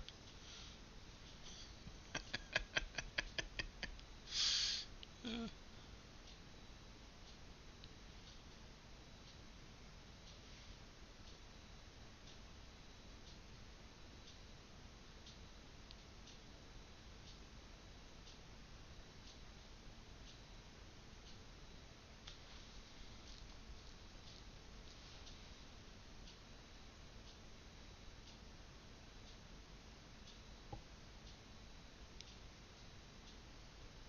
yeah, you can already see that Only is not Iron Man at the top of his game right now, and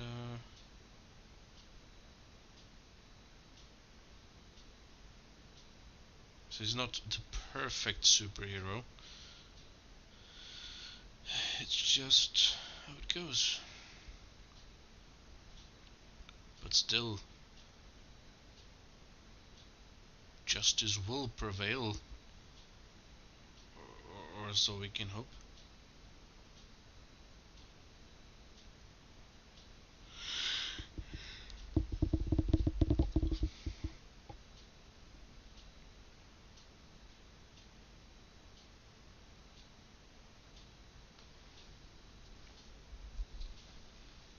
Sorry, I am enjoying the climax. Not much to say anyway.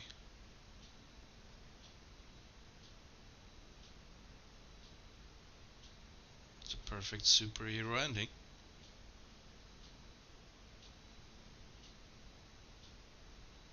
And he's not doing it alone.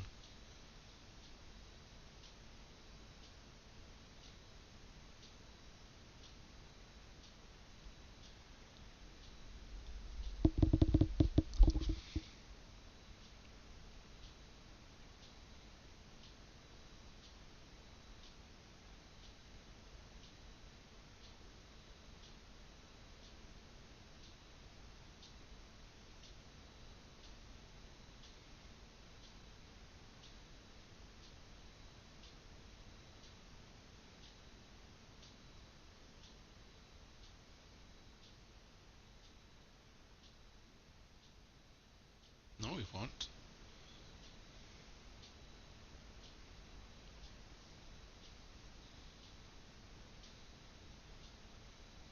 That can't be safe. Well, at least it didn't fall down.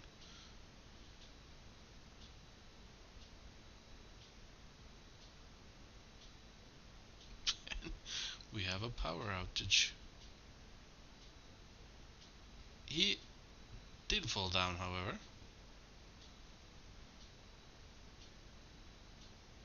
And I don't think that was quite healthy for him.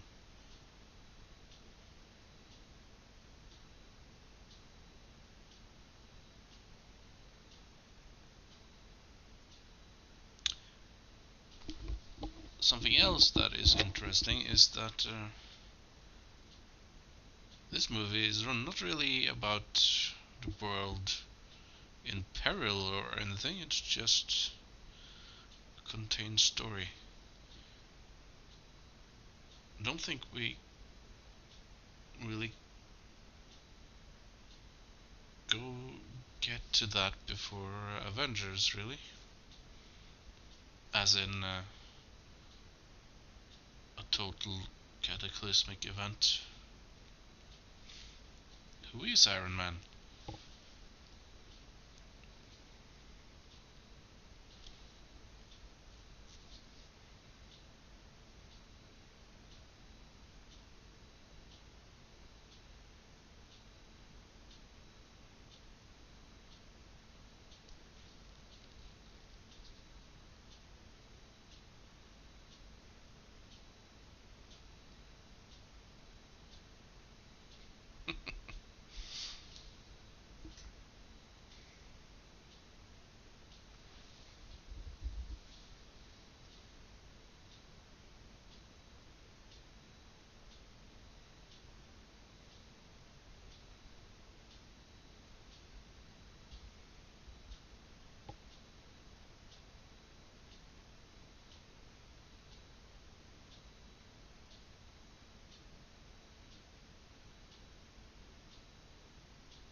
Right.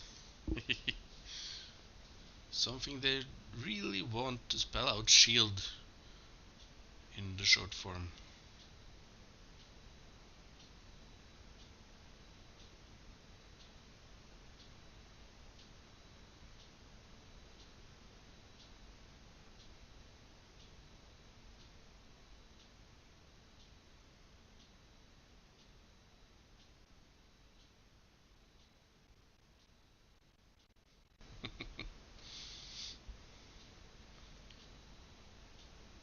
And left her there.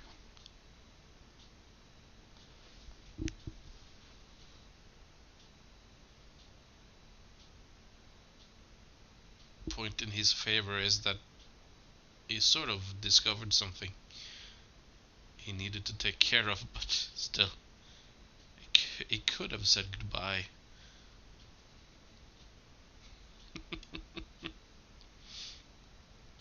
It's a good place to end the movie, really.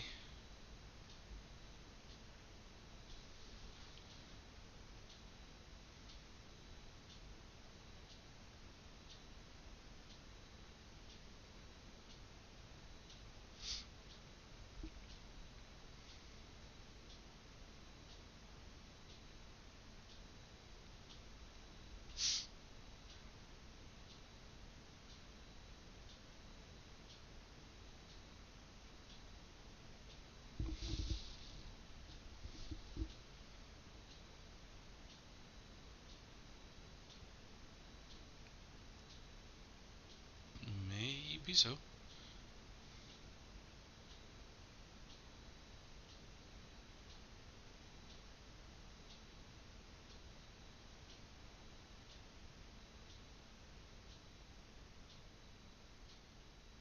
The truth is, I am Iron Man.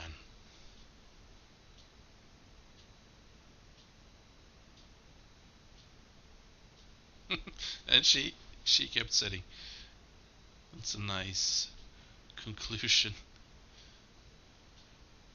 Though, first time I saw this, I really wanted to see more, and we got it. We have two more movies of Iron Man and the Avengers. Not necessarily in that order.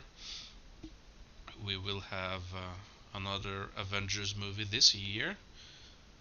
Also, he will appear in the third Captain America movie, which will follow the. Well, you have the names there. which will follow the Civil War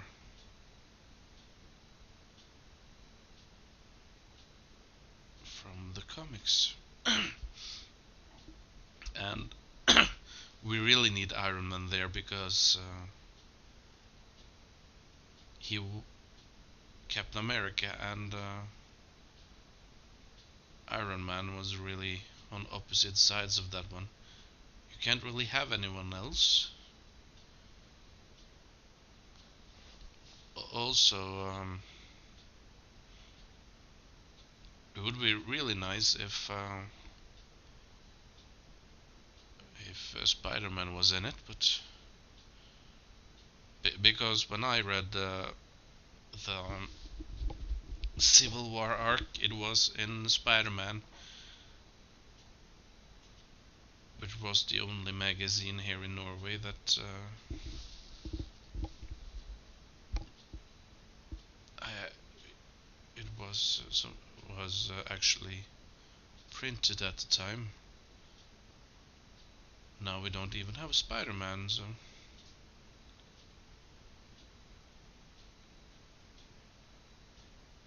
uh, what was I saying? Oh yeah, Civil War. I am curious to see how they tackle that one. They do have to do some serious rewrites, but by what Marvel can do, I am quite sure they can do it justice.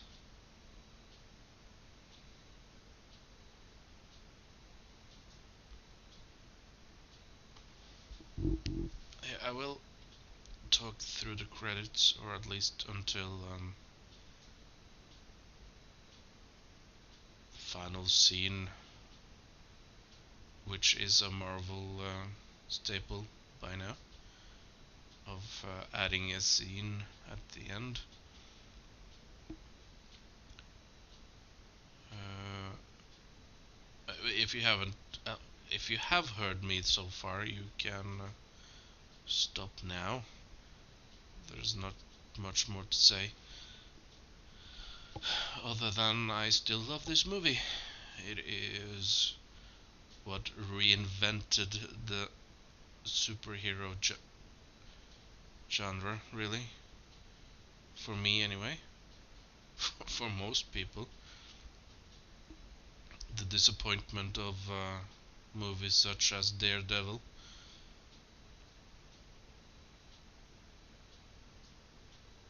which I actually found, well, slightly entertaining, though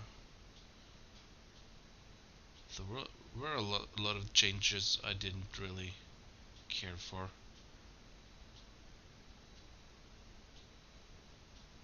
Um, I have no problem with putting people in different roles, as it were. Like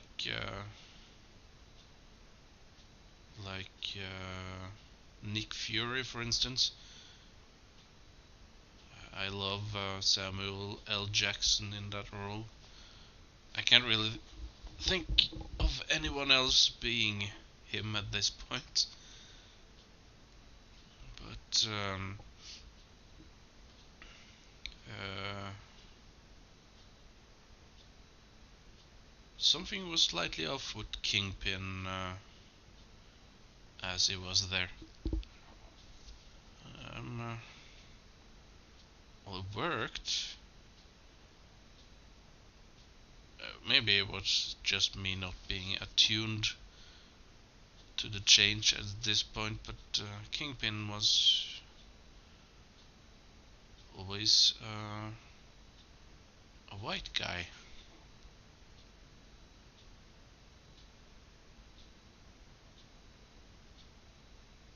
Well, But then the movie wasn't really that good anyway. It took some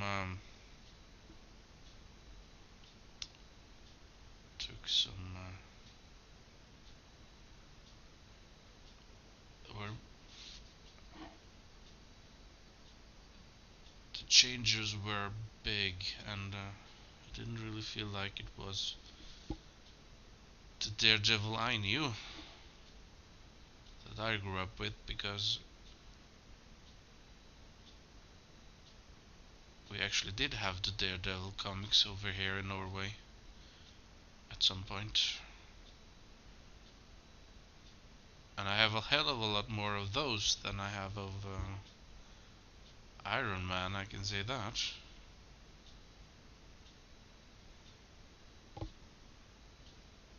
Still, I know how I love how Marvel does this, and I'm sad that I can't get the Spider-Man and X-Men rights back, so they can be fitted into the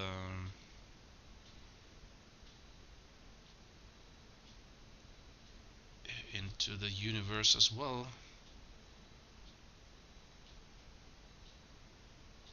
Because that was what irritated me a lot with the first superhero movies. They all existed separately from each other. But Iron Man and the promise of an Avenger sometime in the future really put all of them into the same place, even if they do not interact. Here we go.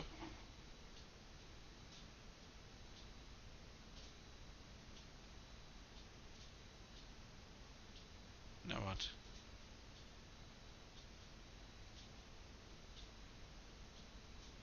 I didn't stay the first time in the cinema,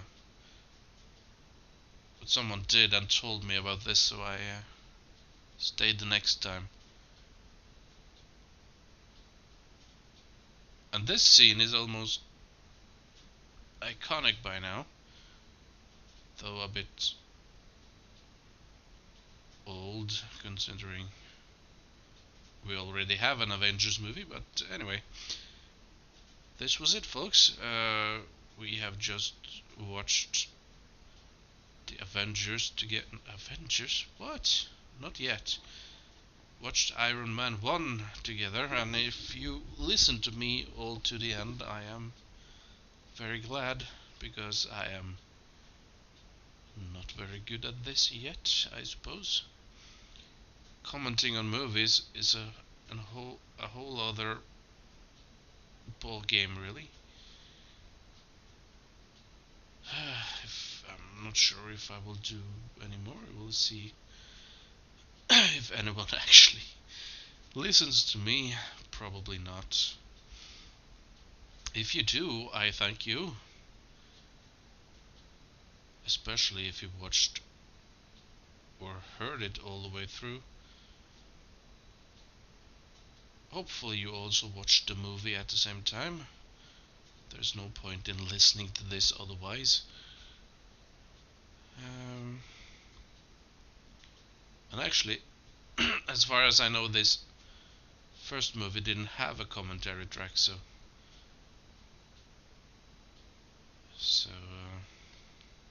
maybe I'm the first. Probably not. Anyway, thanks a bunch, guys, and